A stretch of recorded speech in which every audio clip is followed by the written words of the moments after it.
Gabi na nung dumating ang magkapatid na Anita at Nitoy sa bahay ng kanilang lola sa Guimaras. Galing pa sila sa Maynila.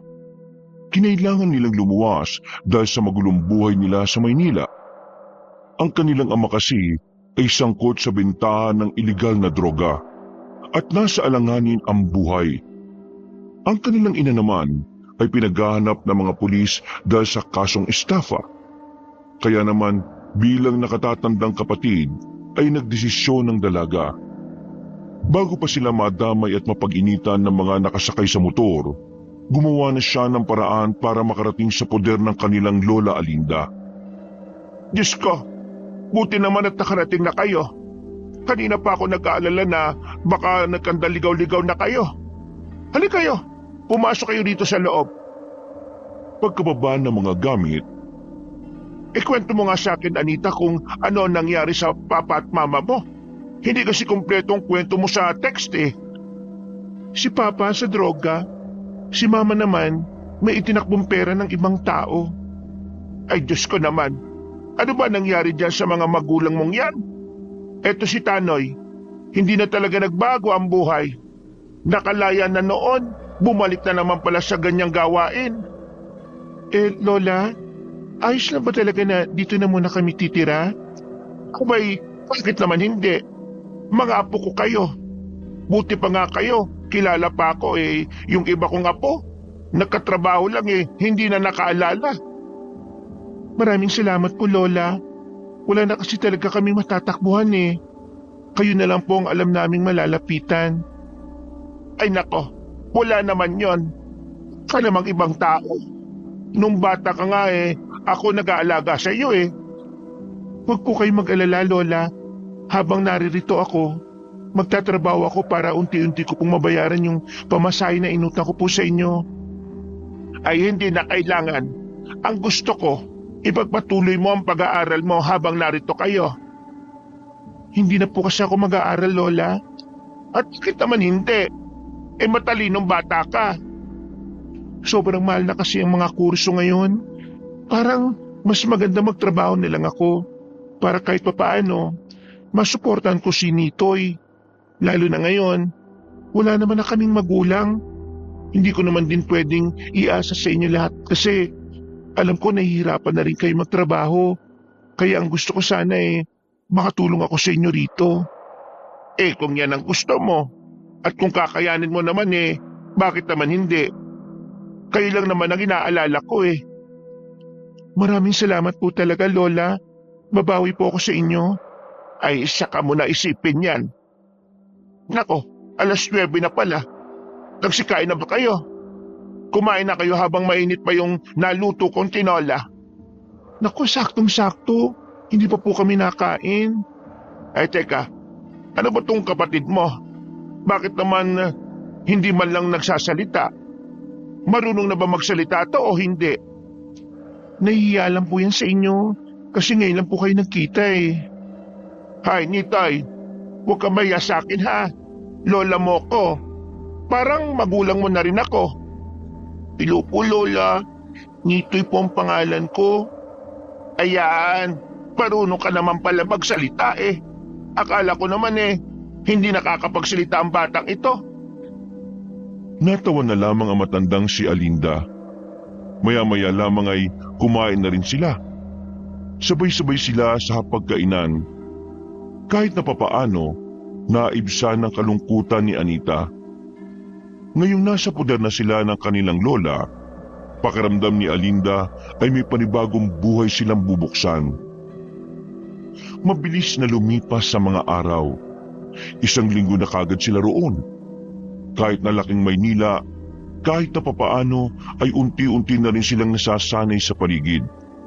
Kung minsan ay may kinakausap na rin silang mga kalugar nila. Ate, bakit kanina ang daldal nung Ali? Ang dami niyang sinasabi tungkol sa atin. Sabi pa niya, ampun lang daw tayo ni Lola. Ay naku, huwag mong papansinin ang mga ganong uri ng tao. Mga wala lang silang magawa sa buhay. Chismosang tawag sa kanila. Kaya, hayaan mo na. Ang mahalaga, tayo. Wala tayong inaaping tao. Wala tayong tinatapakan. Ay, ate, may natapakan ako eh. Ay, pambira ka naman. Hindi ka naman natingin sa tinaraanan mo eh. Nakatapa ka tuloy ng tae. Ate, kadiri, punasan mo. Halika rito. Doon tayo sa pusuhan. Hugasan natin ang paa mo. Nagmamadaling maglakad ang dalawa.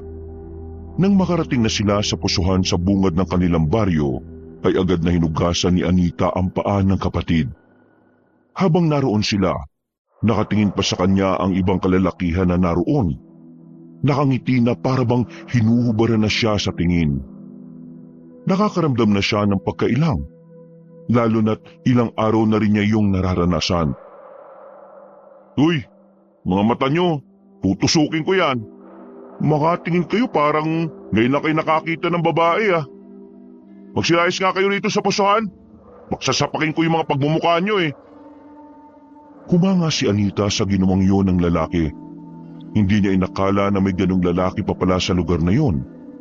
Ang akala niya kasi ay puro manyaki sa mga naroon.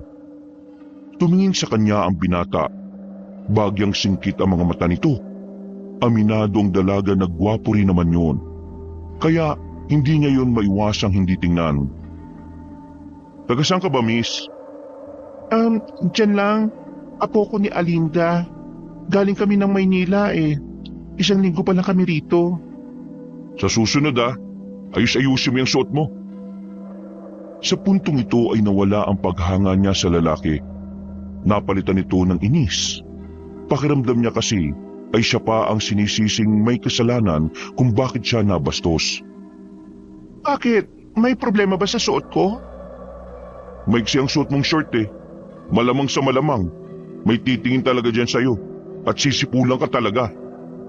Kasalanan ko ba kung bakit ako binastos? Oo. Kasi hindi mo inaayos ang suot mo.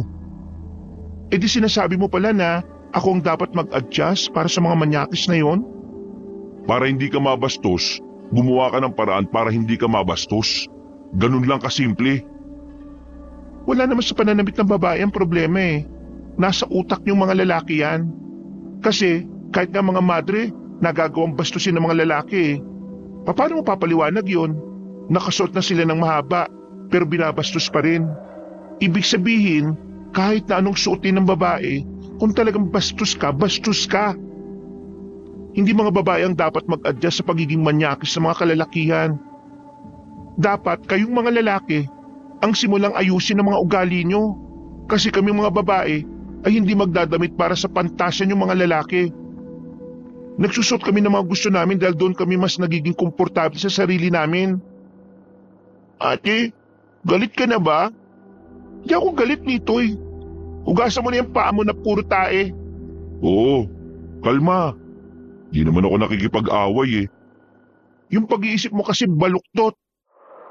Parang gusto mo pa yatang ibalot ko ang buong katawan ko para lang wala sila makitang balat ko. Yung ba gusto mo? Sabi mo lang para sa susunod na lalabas ako. Hindi na magkasala mga lalaki sa kakatingin sa akin. Oo, teka. Bakit ka naman sumisigaw? Pinagtitingin na tayo ng mga tao rito. Huwag mo ako sigawan. Hindi mo ako kilala. Mas lalong hindi mo ako kilala. Kung alam ko lang na bulok ang mindset mo, sana hindi mo na lang ako pinagtanggol kanina eh. Ganyan pa talaga sinabi mo sa halip na magpasalamat? Ay nako, mga taga Maynila nga naman oh. Wow! Edi salamat. Sobrang salamat ah. Salamat at pinagtanggol mo ko. Tapos ako pa sinisisi mo ngayon kung bakit ako nabastos. Ay naku, ang ingay mo. Maingay talaga ako. Bakit? Akala mo porki babae ako? Masisindak mo ako? Hindi mo rin ako kilala. Hindi mo alam kung anong buhay meron kami sa Maynila. Kuya, mahirap lang po buhay namin. Huwag mo kinakausap yan. Pwede ba? Huwag mong tawagin kuya yan. Hindi kayo magkapatid niyan. Tara na, Nitoy. Ate, may tae pa ako sa paa. Sandali. Tiningnan ni Anita ng masama ang lalaki. Nakatingin lang din naman sa kanya yon na parabang nang aasar. Mga ilang sandali lang ay naglakad na rin sila paalis. Tumingin pa sandali ang dalaga at nakita niyang nakatingin din sa kanila ang binata. Inis ang babae. Akala niya kasi ay hahanga na talaga siya roon. Pero hindi pala. Iba ang naisip niyang ugali ng binata sa kung anuman ang ipinakita nito. Ate, bakit ba galit na galit ka kanina? Kilala mo ba yun? Hindi. Meron lang akong ipinaglalaban na karapatan ng mga babae. Kaya ikaw, kapag malaki ka na ha, palagi mong isipin na hindi kasalanan ng babae kung may mga manyakis na lalaki, ha? Opo ate. Mabuti naman at nakikinig ka sa akin. Pero ate, mukha naman siyang mabait eh. Bakit mo siya sinigawan? Naku, wag na natin pag-usapan yan. Ang mabuti pa, bilisan mo maglakad kasi may tira-tirang tae pa dyan sa tsinelas mo. Pambira kang bata ka oh. Nang makarating na sila sa bahay nila, ay dali-daling nagtungo ang batang si Nitoy sa banyo. Naabutan naman nila ang kanilang lola na may kinukuha sa silong ng bahay. Nilapitan naman ito agad ni Anita. Na? Anong hinuhugot niyo dyan? Kinukuha ko lang yung mga tuyong kawayan dito sa ilalim. Para bukas ng umaga magsasalang na lang ako. Ako na po magsisibak. Marunong ka ba? Opo, naturuan naman ako ni Mama. Sa Maynila kasi, kapag wala na kaming gasol, nagkakahoy na lang kami. Ang dami mo talagang kayang gawin, Apo. Kumusta naman ang lakad nyo kanina ng kapatid mo? Nakapag-enroll na po si Nitoy. Kami pa lang po ang naka-enroll Sobrang aga. 2 buwan pa pala bago ang pasukan. Mas maganda ngang mas maaga kayo sa oras kaysa namang pahuli-huli pa kayo. Tinulungan na ni Anita matanda sa pagsisibak ng kahoy. Pagkatapos ay maayos naman niyang naisilansan ang mga nasibak na kawayan. Pagsapit naman ng kinahapunan, naglaban naman ang babae. Ang dami niyang pinagkakaabalahan kahit nasa bahay lamang siya. Ayaw na kasi niyang pakilusin pa ang lola nila, lalo na kung katatapos lang nitong magtrabaho. Dala ang 2 balde. Lumabas siya ng bakuran. Pupunta siya sa ilog para kumuha ng tubig. Wala naman kasi silang sariling linya ng tubig. Hindi rin naman sila nakapag-igib basta-basta sa kapitbahay dahil may oras lamang ang pag-iigib. Kaya kahit kailangan maglakad ng ilang minuto para makarating ng ilog, nagtiyaga na lamang ang dalaga. Grabe, ganito pala kalayo ang nilalakad ni Lola kapag naubusan siya ng tubig sa banyo. Mabuti na lang nandito na kami. Para kahit papaano matulungan ko naman siya pagdating sa ganitong bagay.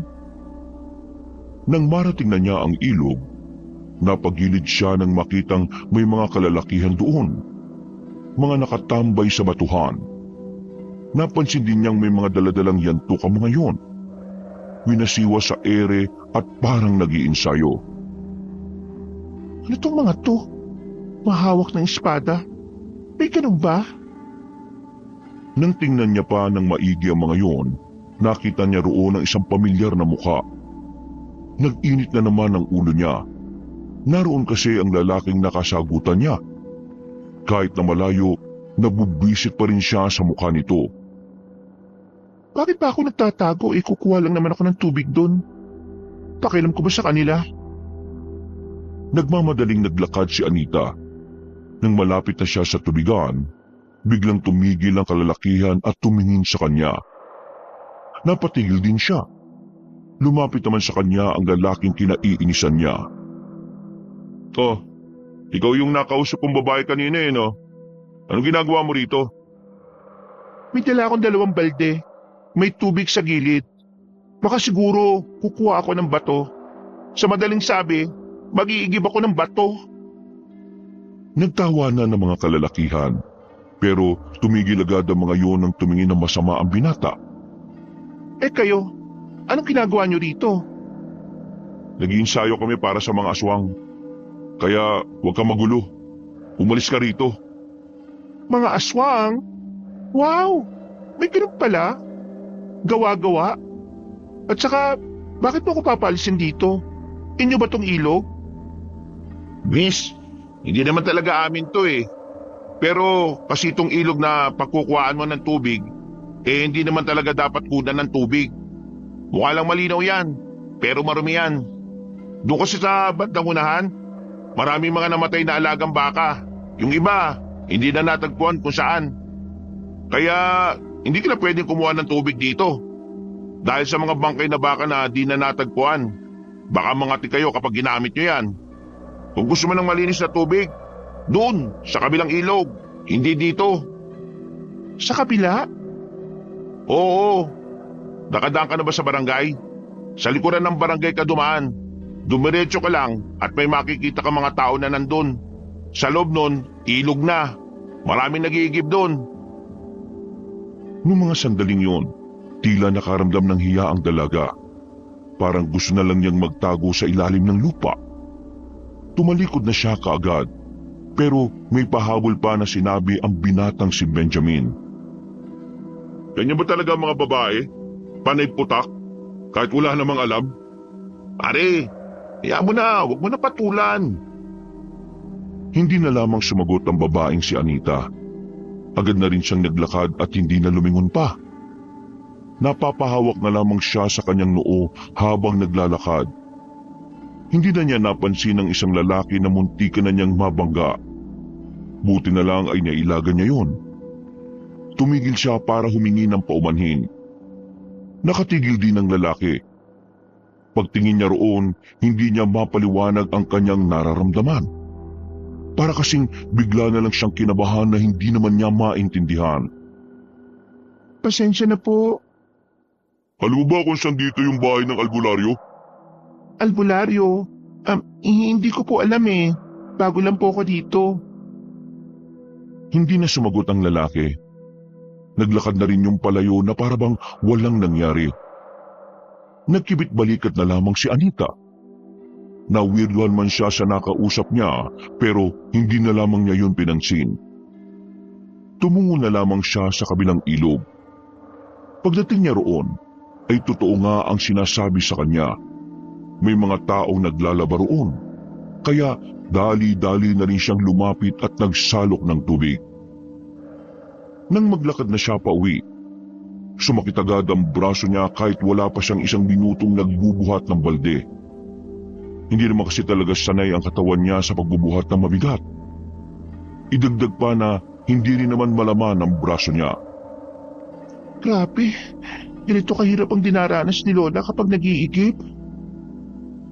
Nang na sana niya ulit ang balde, isang lalaki ang nakasalubong niya. Nakangiti pa yun nang makita siya.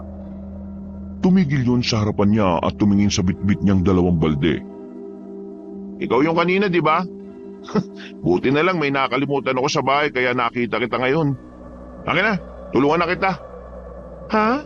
Hindi na. Hindi naman tayo magkakilala eh. David nga pala. Ha? Sabi mo hindi tayo magkakilala eh. Kaya yan, magpakilala tayo sa isa't isa para pwede na kitang tulungan. Anita nga pala. Apo ka ni Aling Alinda, di ba? O sige, ihatid na kita. Ako na magbubuhat. Naku, hindi na. Nakakaya naman. Alam mo, si Benjamin talaga ang gumagawa ng ganito. Kaso, abala siya eh. Tinuturuan niya kasi yung mga bagong miyembro. Kaya ako na lang muna. Wala nang nagawa pang dalaga ng buhatin na ni David ang dalawang balde. Sumunod na lamang din siya sa paglalakad. Nakakaramdam ng pagkahiya. Pero para mabawasan yun, ay sinubukan na lamang niyang magbukas ng usapan. Bagong miyembro? Anong klaseng samahan ba meron kayo? Mga ano ba kayo? Mga kasali sa frat? Frat? Hindi ah. Mga samahan kami na tumutugis sa mga aswang. Mga alin? Mga aswang. Alam mo ba yung aswang? Oo, alam ko yun. Palagi ko napapanood sa horror yun eh. Pero totoo ba yung mga aswang ngayon? Hindi naman kami bubuo ng samahan kung alam naming haka-haka lang. Wala naman kasing ganyan sa Maynila eh. Malay ko ba kung gawa-gawa lang yun ng mga matatanda? Gusto mo bang makakita ng aswang para maniwala ka? Ha? O di, takot ka rin makakita ng aswang. Kasi sa isip mo totoo sila. Napapailing na lamang si Anita. Hindi na niya pinatulan pa ang usapan na yon dahil hindi na rin naman niya alam ang sasabihin. Makalipas ang ilang sandali, nakarating na rin sila sa kanilang bahay. Ipinasok pa ni David ang 2 balde ng tubig sa banyo nila. Nako, maraming salamat David. Pasensya ka na't naabala ka pa ha. Ay, wala naman pong problema yon, Aling Linda. Naawa ko sa kanya kasi ang liliit ng braso niya tapos ang bigat-bigat ang binubuhat. Nako, salamat talaga. Hayaan mo sa susunod, patatambayin ko kayo rito kapag nakagawa na ako ng tablay at puto. Yun! Pero alis po muna ako. May ensayo pa po kami. Anita, mauna na ako ha. Ngumiti na lamang ang babae. Kumuway pa si David ng makalayo na ito. Pagpasok naman nila sa bahay, hindi na naiwasan ni Anita na magtanong sa kanyang lola. Lola, kilala mo ba yung Benjamin? Oo, si Benjamin. Siya kasi ang nagkukusang magbuhat ng mga tubig ko minsan. Dinadala niya talaga rito. Ay bakit? Nagkausap na ba kayong dalawa? Nako, tingin ko magkakasundo kayo ng batang yon. Nakita ko po kasi siya sa ilog. Nagpa-practice ng yantok. Tanong ko lang, totoo bang para sa mga aswang yung ginagawa nila? Ay oo, kilala ang sama nila rito sa amin bilang tagapuksa ng mga aswang. Marami sa mga miyembro nila, kapwa nila kabataan. So, totoo mga aswang? Oo naman, totoo sila. Sino ba nagsabing hindi? Ewan ko. Nagtanong lang naman ako sa inyo kasi curious po ako. Narinig ko rin po kasing sinabi ni David kanina. Akala ko nagbibiro lang siya. Ay, totoo nga yun. Kaya kayo magkapatid, wag na wag kayong aalis ng bahay paggabi ha. Lalo na kapag wala naman kayong kasamang lalaki na magtatanggol sa inyo. Mabuti sana kung kasama nyo si David o kaya si Benjamin. Si David pwede pa?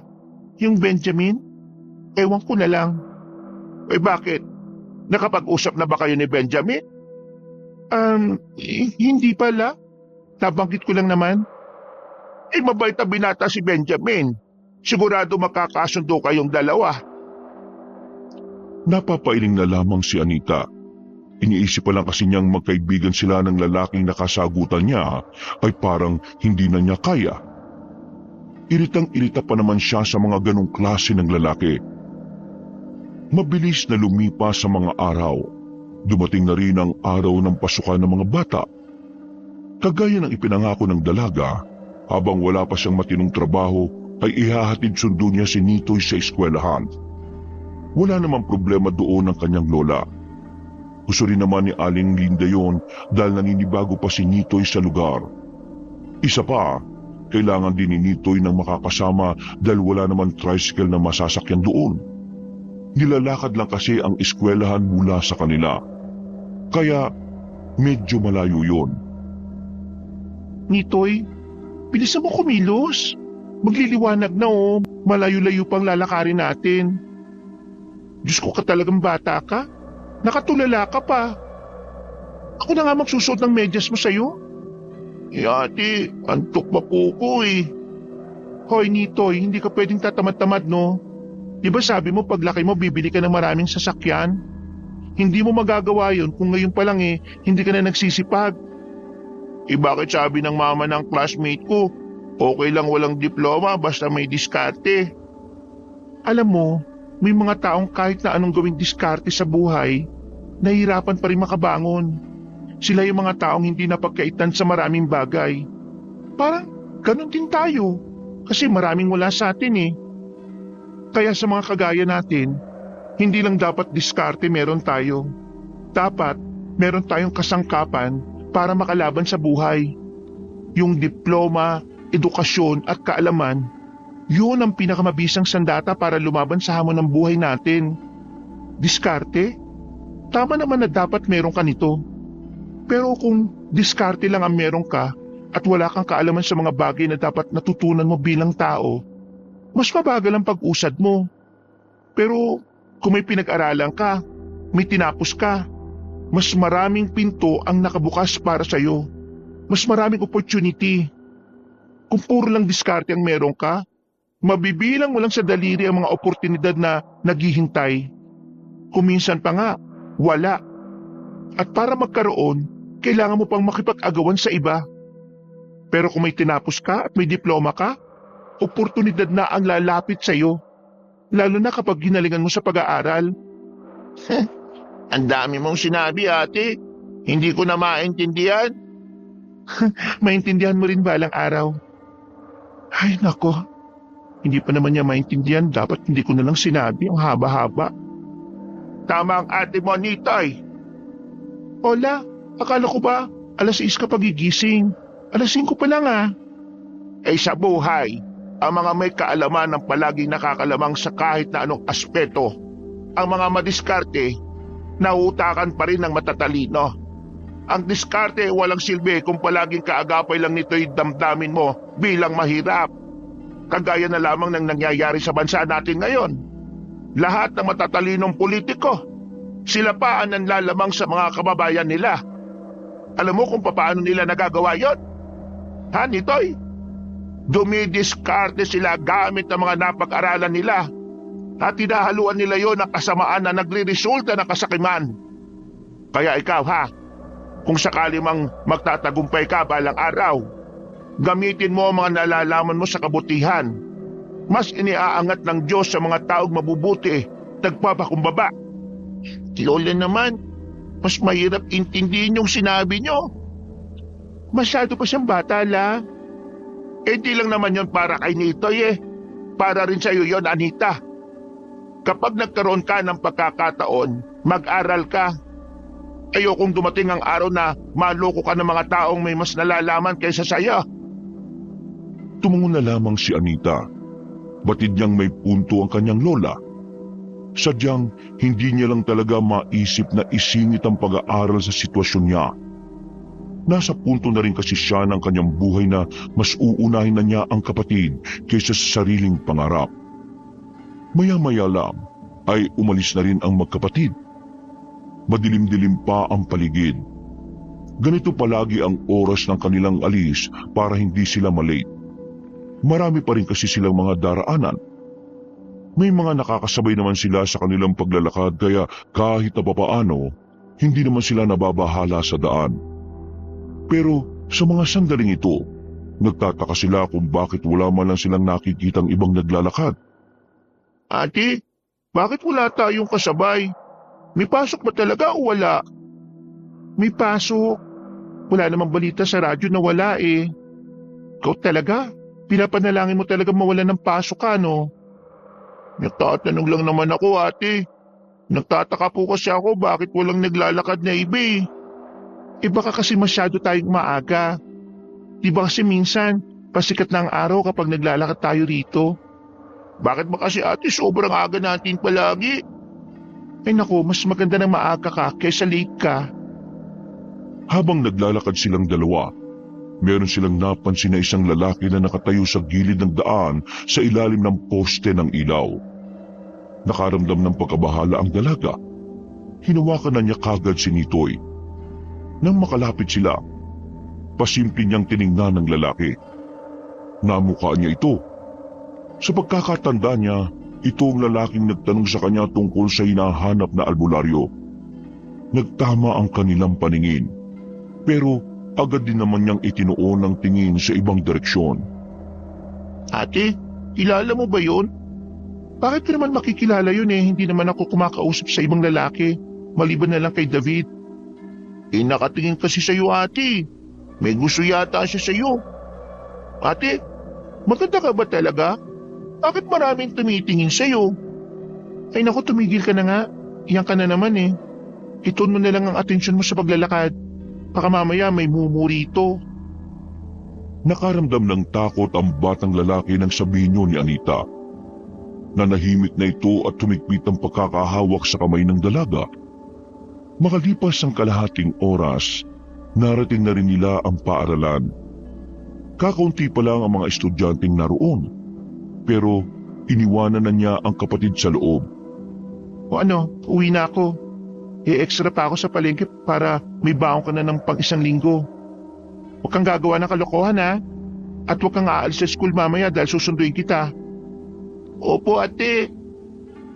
Naglakad na rin papasok ang bata. Bumuntong hininga naman si Anita. Pero kahit na papaano ay natutuwa siya dahil kahit wala na sila sa Maynila, nagagawa pa rin makasabay ni Nitoy sa pag-aaral. Sinimulan na ulit niyang maglakad. Sa hindi inaasahang pagkakataon, nakasabay niya si David at Benjamin. Meron kasing hinatid ang dalawang binata. Hindi na nga sana niya kakausapin ang mga yon, kaso masyado makulit si David sa kanya. Uy! Maganda umaga, Anita! Sabay na tayo maglakad ha. Nagatid ka rin kay Nitoy ano? Oo. Eh kami naman, nagatid sa kapatid ko at sa pamangkin nitong si Benjamin. Ganun ba? Anita, gusto mo bang sumama sa Sabado? Meron kasi kaming libreng seminar. Ititipo namin yung mga residente. Magbibigay kami ng kaalaman tungkol sa mga aswang. Para naman, aware sila kung ano mga nilalang na yon. Ganyan ba talaga siniseryoso ng mga tao sa atin ang tungkol sa mga aswang? Oo naman.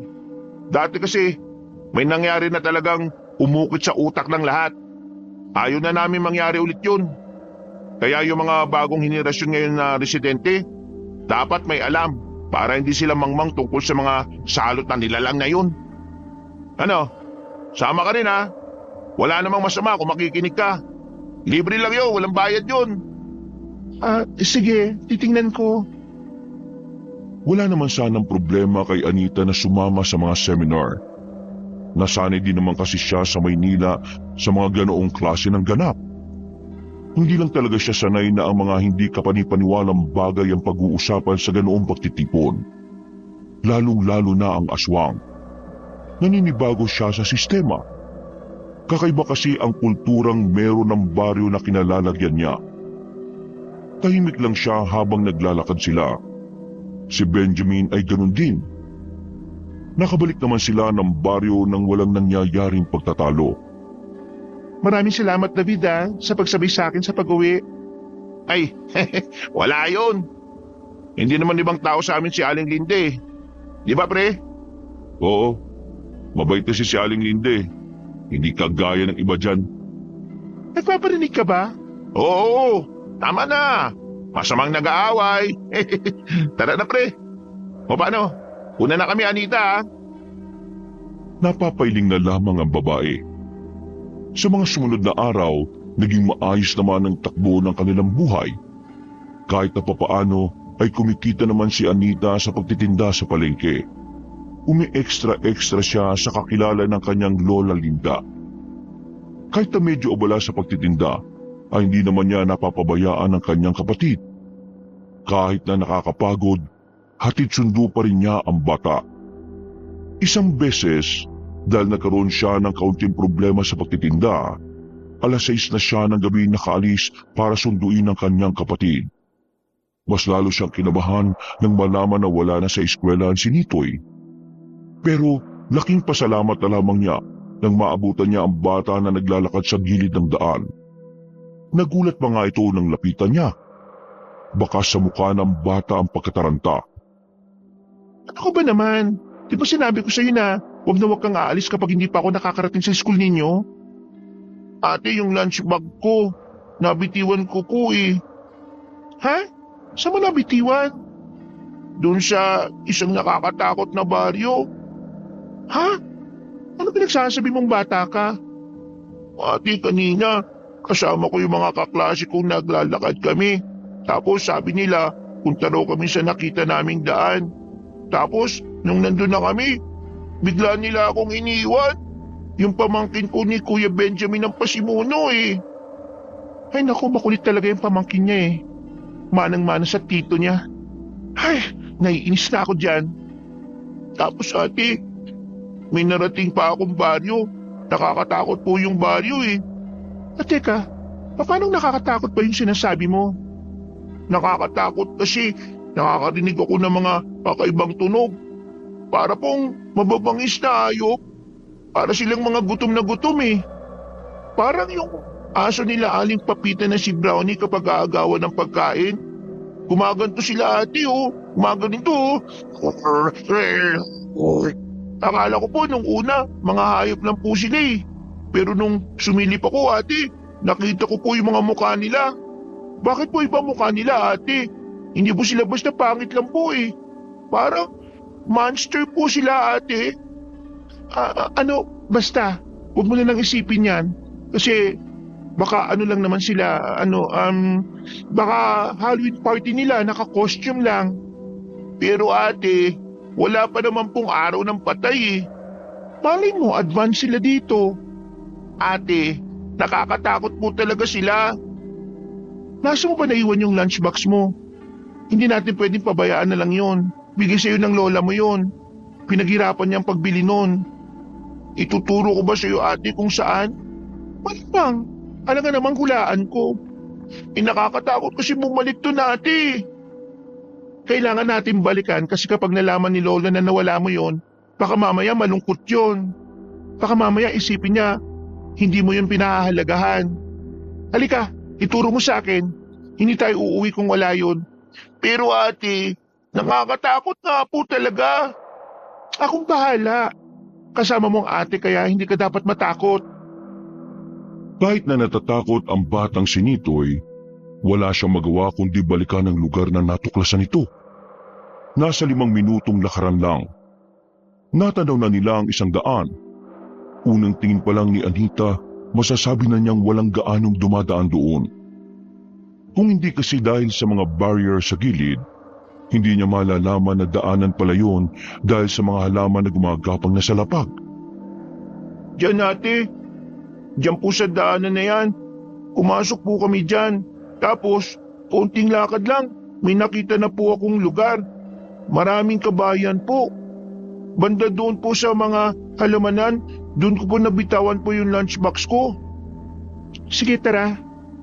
Pwede po ate, dito na lang ako. Anong dito ka na lang? Delikado ko mag-isa ka rito. Hindi kita iiwan. Tara. Kumamot na lamang sa ulo ang batang si Nitoy. Wala na itong nagawa ng tumbukin na nila ang daan. Mga ilang sandali lang, nakita na nga nila ang lunchbox ni Nitoy. Pero kasabay nito, nakita rin ni Anita ang sinasabi ng kanyang kapatid. Dito na niya napatunayan na totoong lugar na yon. Wala siyang naririnig ng mga angil, pero meron siyang mga nakikitang tao na kakaiba kumpara sa kanila. Dahil medyo maliwanag sa lugar na yon, dulot ng naglalakihang sulo, nakita niya ang kakaibang mukha ng mga naroon. Napatakip siya ng bibig. Kahit siya, hindi rin alam kung ano ang gagawin. Ikinalma niya ang kanyang sarili. Nang makakuha na ng tamang pagkakataon, hinila na niya ang kapatid at dali-dali na silang umalis doon. Tinakpan niya rin ang bibig ni Nitoy para hindi na ito makapagdaldal. Nang makalayo na sila, ay saka lamang niya yun pinagsalita. Sabi ko naman sa inyo ate, totoo yung mga nakita ko. Ate, sa tingin mo, ano kayang klaseng tao sila? Huwag na muna natin pag-usapan yan. Umuwi na lang muna tayo. Nagtindigan na ang balahibo ni Anita ng mga sandaling yon. Hindi niya inakala na siya mismo ang makakatuklas na totoo nga ang sinasabi ni David. Na tunay na nabubuhay ang mga aswang sa probinsya ng Guimaras. Buti na lang nandito na kayo. Akala ko kung ano na nangyari sa inyo eh.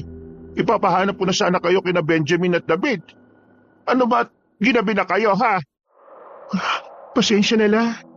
Kanina kasi sa palengke, nagkandalito-lito na ako sa benta, pero naayos ko naman. Kaya nga lang, nagsayang ako ng oras kaya nahuli kong sunduin itong si Nitoy. Ay, ganun ba? Sa susunod kapag ganyan, magsabi ka na lang sa akin. Puntahan mo ako sa pwesto ko para ako na lang ang susundo kay Nitoy. O kaya ipapasabay ko na lang kay Benjamin. Lola, may nakita po kaming pangit na muka. Nakakatakot. Nitoy!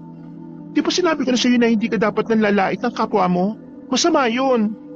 Ate, yung sasabihin ko po kasi, nangangatwiran ka pa kahit mali ka. Sige na, pasok na sa loob at magpalit ng pambahay. Lalaban ko na yung uniform mo. Kumakamot na lamang sa ulo ang batang si Nitoy. Naupo na lang siya sa gilid. Bumuntong hininga at saka sumandal sa dingding. Sigurado ka bang ayos ka lang? Opo la, pagod lang.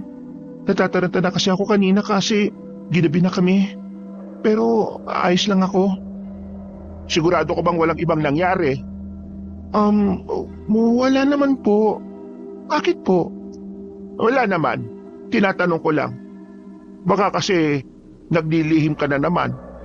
Yung pambabastos nga sa'yo ng mga kalalakihan nung nakaraan hindi mo sinabi. Hindi ko pa malalaman kung hindi sinabi ng kapatid mo. Huwag ka mag-alala. Pinagsabihan ko na mga lalaking yon. Tumango na lamang si Anita, pero ang totoo ay hindi naman yon ang iniisip niya. Ang tanging nakasiksik sa utak niya nung gabing yon ay ang aswang. Malakas kasi ang hinala niya na ang nakita nila ay mga lihitimong aswang na siyang binabanggit ng dalawang binata. Napuyat kakaisip si Anita. Buti na lang din ay Sabado kinabukasan at wala rin mampasok ang dalaga. Ganun din si Nitoy. Bandang 7:00, kung kailan siya dinalo ng antok, saka naman umingay sa kanilang lugar. Okasyon dito, okasyon doon. Kaya kahit gusto na niyang matulog, mananatili siyang mulat habang tinitiis ang tinig ng mga nagkakantahan. O Anita, aalis na muna ako ha. Marami kasing nagpapalinis ng kuko sa bayan mga amiga ko. Papatusin ko dala kasi sayang naman. Sige po la, mag-ingat po kayo. Ako na po bahala rito sa bahay. Wala pang 5 minutong nakakaalis sa matanda, dumating naman si David at Benjamin. Agad na nag-init ang ulo ni Anita nang makita si Benjamin dahil naalala niya ang ginawa ng pamangkin nito. Nilapitan niya si Benjamin na dapat sana ay maghahatid lang ng kamuting kahoy kay Aling Linda. Ito na yung kamuting kahoy na binili ni Aling. Hoy, Benjamin, pagsabihan mo yung pamangkin mong si Buknoy Isinama nila ang kapatid ko sa liblib na lugar tapos bigla nilang iniwan. Pamangkin mo may pakana daw nun. Buti na lang naabutan ko si Nitoy sa daan. Paano kung hindi? Dinaligaw na ang kapatid ko. Wala bang magulang ang pamangkin mo para turuan ng mabuting asal? Wala naman akong alam sa nangyari. Sige, susubukan kong kausapin. At oo, walang magulang si Buknoy. Matagal nang patay. Sanggol pa lang siya. Kaya kung ano man ang ginawa ng pamangkin ko sa kapatid mo, humihingi ako ng paumanhin. Makulit at sutil talaga yan si Buknoy Kaming magkakapatid lang kasi ang nagpalaki sa kanya. Hindi naman kami magulang kaya wala kaming ideya kung paano magpalaki na maayos. Hindi kaagad nakapagsalita si Anita. Buong akala niya kasi ay makikipagtalo pa si Benjamin sa kanya. Alam niya kasing ma-pride ang lalaki. Pero nung umagang yon, tila nagbago ang ihip ng hangin. Hindi man lang pumalag si Benjamin. Matapos ilapag ng lalaki ang kamuting kahoy sa gilid ng pinto, ay umalis na rin yun. Ganyan si Benjamin kapag alam niyang siya ang may mali. O kapag alam niyang hindi na dapat sa mga twiran. May nasabi ba ako mali? Wala naman. Bakit? Nag-aalala ka no? Hindi Ay, naiba tayo. Pupunta ka ba mamaya? Gabi yun. Sama ka na. Para magkaroon ka ng ideya sa mga aswang. Kasi malay mo, anumang araw ngayong buwan bigla na lang may magpakitang aswang. O baka mamaya, biktimahin ka. Kapag may alam ka sa kanila, alam mo na rin ang gagawin mo. Hindi naman sa sinasabi kong magpakita sa iyo pero gusto ko lang ding maging handa ka. Kailan ba huling may nagpakitang aswang dito? Matagal-tagal na rin. Siguro yung uli, hindi pa buo yung grupo namin. Pero ang sabi ni Mang Pepe, baka nagmumuni-muni lang daw ang mga aswang. Nagpaparami. O kaya nagpaplano. Tapos isang araw bibiglayin na lang yung mga tao. O baka palihim na gumagawa ng paraan para sakupin tong baryo natin. Pati na rin ang ibang parte ng Gimaras. Sa hindi malamang dahilan, naramdaman na lamang ni Anita ang pagtindig ng kanyang mga balahibo. Bigla siyang nilamig kahit na mainit naman ang umagang yon. Kapag naalala niya kasi ang itsura ng aswang na nakita niya, lumalakas ang tibok ng kanyang puso. Nararamdaman niya ang takot na nararamdaman ng batang si Nitoy. Mamaya 6:00 ng gabi, asahan kita Nagdadalawang isip ang dalaga kung pupuntahan niya ba ang sinasabi ni David. Kahit kasi naniniwala na siya sa aswang, natatakot siya na baka madamay siya sakaling makita ng mga nilalang na yun ang pagtitipon. Pero sa kabilang banda, kinakain din siya ng kanyang kuryosidad kung ano nga ba ang maaari niyang matutunan tungkol sa mga aswang. Kinagabihan, dumating na ang kanyang lola. Nagpaalam siya rito at pinayagan din naman siya kaagad. Mataas kasi ang tiwala na matanda sa dalawang lalaki, pati na rin sa samahan na kinabibilangan ng mga yon. Magpatid ka na lang sa kanila kapag medyo alanganing oras na kayo natapos, ha? Hindi na lang. Baka saglit lang din naman yon. Nakakaya naman kasi sa kanila kasi baka maabala ko pa. Ang sabihin mo, ate, galit kayo lang. Sige na po, La. Mauna na po ako. Bago siya lumabas ng kanilang bakuran, ay tinapunan niya pa ng masamang tingin ang kanyang bunsong kapatid. Nakapakamot na lamang sa ulo ang bata. Maya-maya lamang, nakarating na rin ang babae sa ilog kung saan idinaraos ang sinasabing seminar. May mga tent na nakalatag doon. May mga upuan din na mahahaba na yari sa katawan ng nyog. Nice, nice, nice. Sabi ko na nga ba, pupunta ka eh. Curious lang din naman ako kung anong meron sa mga sa mga, alam mo na, aswang-aswang. Marami ka matututunan dito. Pero, uy pare, hindi ka man lang bababati ng magandang gabi kay Anita? Ano naman ang maganda sa gabi? Nasa harapan mo na, hindi mo pa makita? Oops, tama na. Baka mag-away na naman kayo eh. Ay nako, para talaga kayong aso't pusa. Sa ganyan nagkatuluyan ng lolo't lola ko eh. Kaso, isang buwan pa lang sila eh, na-aksidente na sila sa motor. Gawa-gawa ka ng kwento. Buhay pa si Mang Topper at si Aling Nilda no hanggang ngayon. Wala ako sinabing namatay ah. Sabi ko na-aksidente lang. Tapos, nagkatuluyan pa rin. O tara na, ama na daldal. O Anita, dito ka maupo. Sunod ka sa akin. Inirapan pa ni Anita ang lalaking si Benjamin at saka umupo na rin sa bandang gilid. Nagsimula ang pagsasalita nila David sa harapan. Unang paksa pa lang ay naintrigan agad ang babae. Pero habang tumatagal ay unti-unti na rin siyang nagiging interesado. Dahil dito, pumapasok na sa utak niya ang lahat ng sinasabi ng mga binata. Isa sa mga natutunan niya sa mga aswang na talagang nagdulot ng kaba sa kanya ay ang kakayahan ng mga aswang na mag-anyong normal na tao. Nagiging tamang hinala na tuloy siya. Iniisip niya na sa dami ng tao na nakakahalubilo niya, maaaring isa na roon ay aswang. Makalipas ang 2 oras, natapos na rin ang pagtitipon. Masaya si Anita sa mga nalaman niya. Pero may halo pa rin itong pangamba dahil na rin alam niyang totoo talaga ang mga nilalang na yon. Palis na siya nang lapitan siya ni Benjamin. Hindi na sana niya papansinin yun pero meron itong iniabot sa kanya. Ano yan? Pulseras. Binibigay namin ito sa mga dumadalo sa mga ganitong pagtitipon namin. Sila meron na. Mga lagi kasi silang nandito eh. Ikaw, bago ka pa lang kaya bibigyan ka rin namin. Ang dami ko ng pulseras sa bahay eh. Hindi to basta pulseras. Proteksyon to sa mga aswang. Pwede maging proteksyon ng pulseras sa mga aswang? Sabi ko na eh. Di ka nakikinig kanina eh. Ang sabi lang kasi kanina, kwintas ang ginagamit na pangontra. Ang sabi kanina, kahit anong alahas ay pwedeng gawing proteksyon. Sige na, tanggapin mo na. Dami pang dada eh. Ano naman epekto nito sa mga aswang? Kahit malapitan kanila, hindi kanila mahahawakan. Kapag nahawakan kanila ng suot mo yan, makakaramdam sila ng matinding sakit ng ulo. Hindi nga. Ay naku, bahala ka na nga sa buhay mo. Suotin mo kung gusto mo. Pero mas maganda na huwag mo nalang gamitin. Para kapag inatake ka balang araw, saka mo lang malalaman kung ano yung halaga niyan. Napangisi na lamang si Benjamin at naglakad na rin ito palayo. Hindi na lang din yun inintindi pa ng dalaga. Dali-dali na rin siyang umuwi. Isinuot na lang din niya ang pulseras. Katwiran niya, wala namang mawawala kung maniniwala siyang gumagana ngayon kontra sa mga aswang. 5 araw pa ang dumaan. Wala naman nangyaring kakaiba. Payapa pa rin ang buhay ni Anita.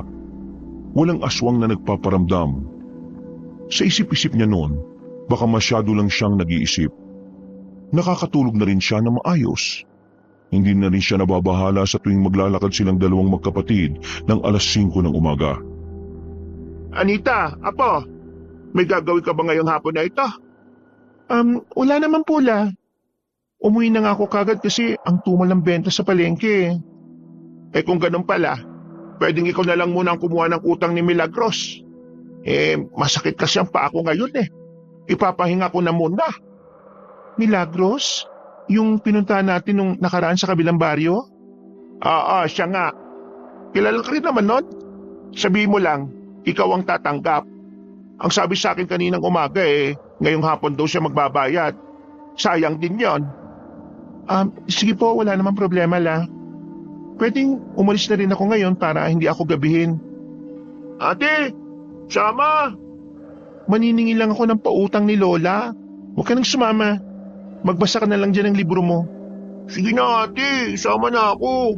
Wala akong magawa eh. Sige na po. Hindi rin naman ako makapaglaro kasi wala po akong kalaro dito. Sama na ako ate para makalabas din naman ako. Ay naku, bawal ang bata doon. Isa pa, maglalakad tayo ng pagkahaba-haba. Lola, sama ako la. Sige na la, sabihin mo kay ate sama ako. Ay naka, sige na. Isama mo na ang isang ito. Kawawa naman eh. Nabuburyo din kasi dito sa bahay natin yan. Oh, sabi ni Lola ate sama daw ako La, baka magturo lang yan dun eh. Mabawasan pa yung perang masisingil ko. Ay Nitay, isasama ka ng ate mo pero huwag ka magpapabili ng kung ano-ano ha. Wala tayong pera. Yung pera masisingil panggastos natin dito yan sa bahay. Opo la, hindi po ako magpapabili ng kahit na ano. Ayan, sama mo na yan. Bumuntong hininga na lamang si Anita, pero wala na rin siyang nagawa kundi isama ang kapatid. Hindi rin naman kasi niya ito matiis. Habang naglalakad, Nitoy, ayaw ko na makulit doon ha. Pakasalip na makasingil tayo, mairita sa atin si Aling Milagros. May nitid pa naman daw ang ulo nun. Kumakain daw yun ng bata. Ha? Kumakain ng bata si Aling Milagros? Di, aswang po pala yun ate. Ay naku, huwag ka nga magsalita ng ganyan. Baka mamaya may makarinig sa'yo at isipin totoo yung sinasabi mo. Sabi mo po kasi aswang siya eh. Ang aswang po kasi kumakain po ng bata eh. Oh, saan mo naman nalaman yan? Kay Bukboy po. Narinig daw niya kasi kay Kuya Benjamin na yung mga aswang daw po ay kumakain ng tao. Totoo po ba talaga yun ate? sandaling napaisip si Anita. Narinig din kasi niya ang tungkol doon nang dumalo siya sa pagtitipon. Kahit na alam niyang maaaring posible nga yon, hindi naman niya basta na lang paniwalain ang bata sa bagay na yon.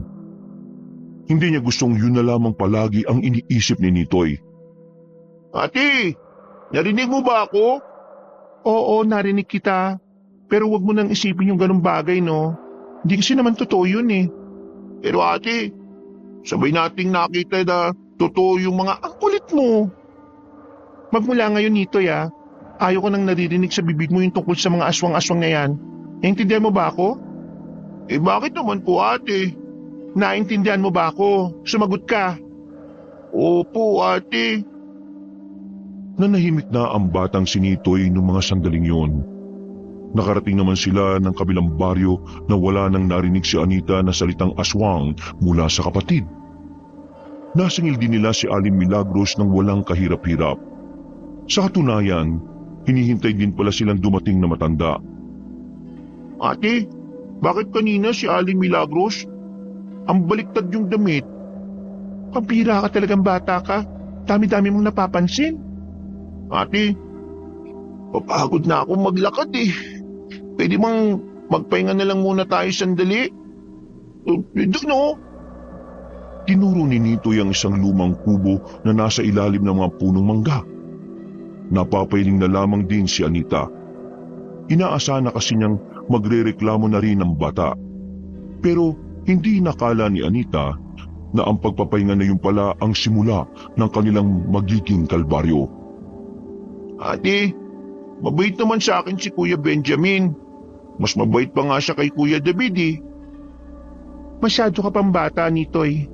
Hindi ka pa marunong kumilatis ng tao. Nasasabi mo yan kasi akala mo porke naging mabait sa'yo ng isang beses totoong mabait na siya. Kahit sino, kayang-kayang magpanggap. Bakit naman po siya magpapanggap na mabait sa akin? Sino po ba ako sa kanya? Aba, ewan ko sa kanya.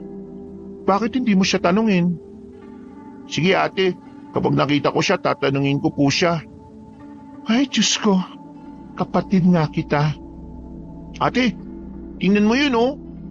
Tingnan mo ate, may mga nakaitim po.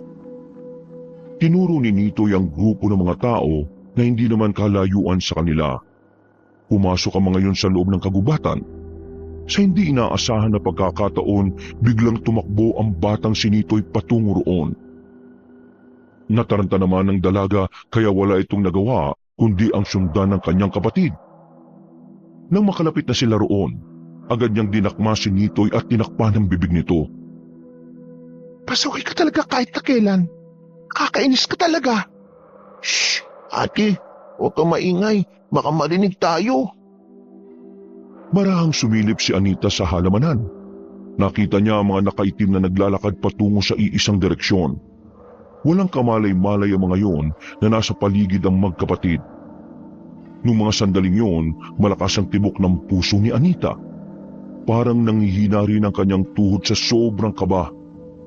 Hinilan na niya ang kapatid niya para sana umalis na lang. Ang kaso nga lang, sumabit ang short ni Nitoy sa sanga ng halaman. Nawarak ang short.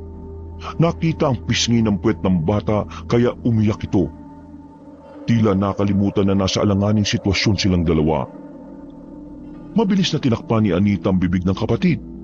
Pero huli na ang lahat. Nang tingnan ni Anita ang nakaitim, nakadako na ang tingin ng mga yun sa kanila. Kaya naman agad na binuhat ng dalaga ang bata kahit medyo mabigat yun. Tumakbo sila ng mabilis. Narinig na rin nila ang paghabol sa kanila.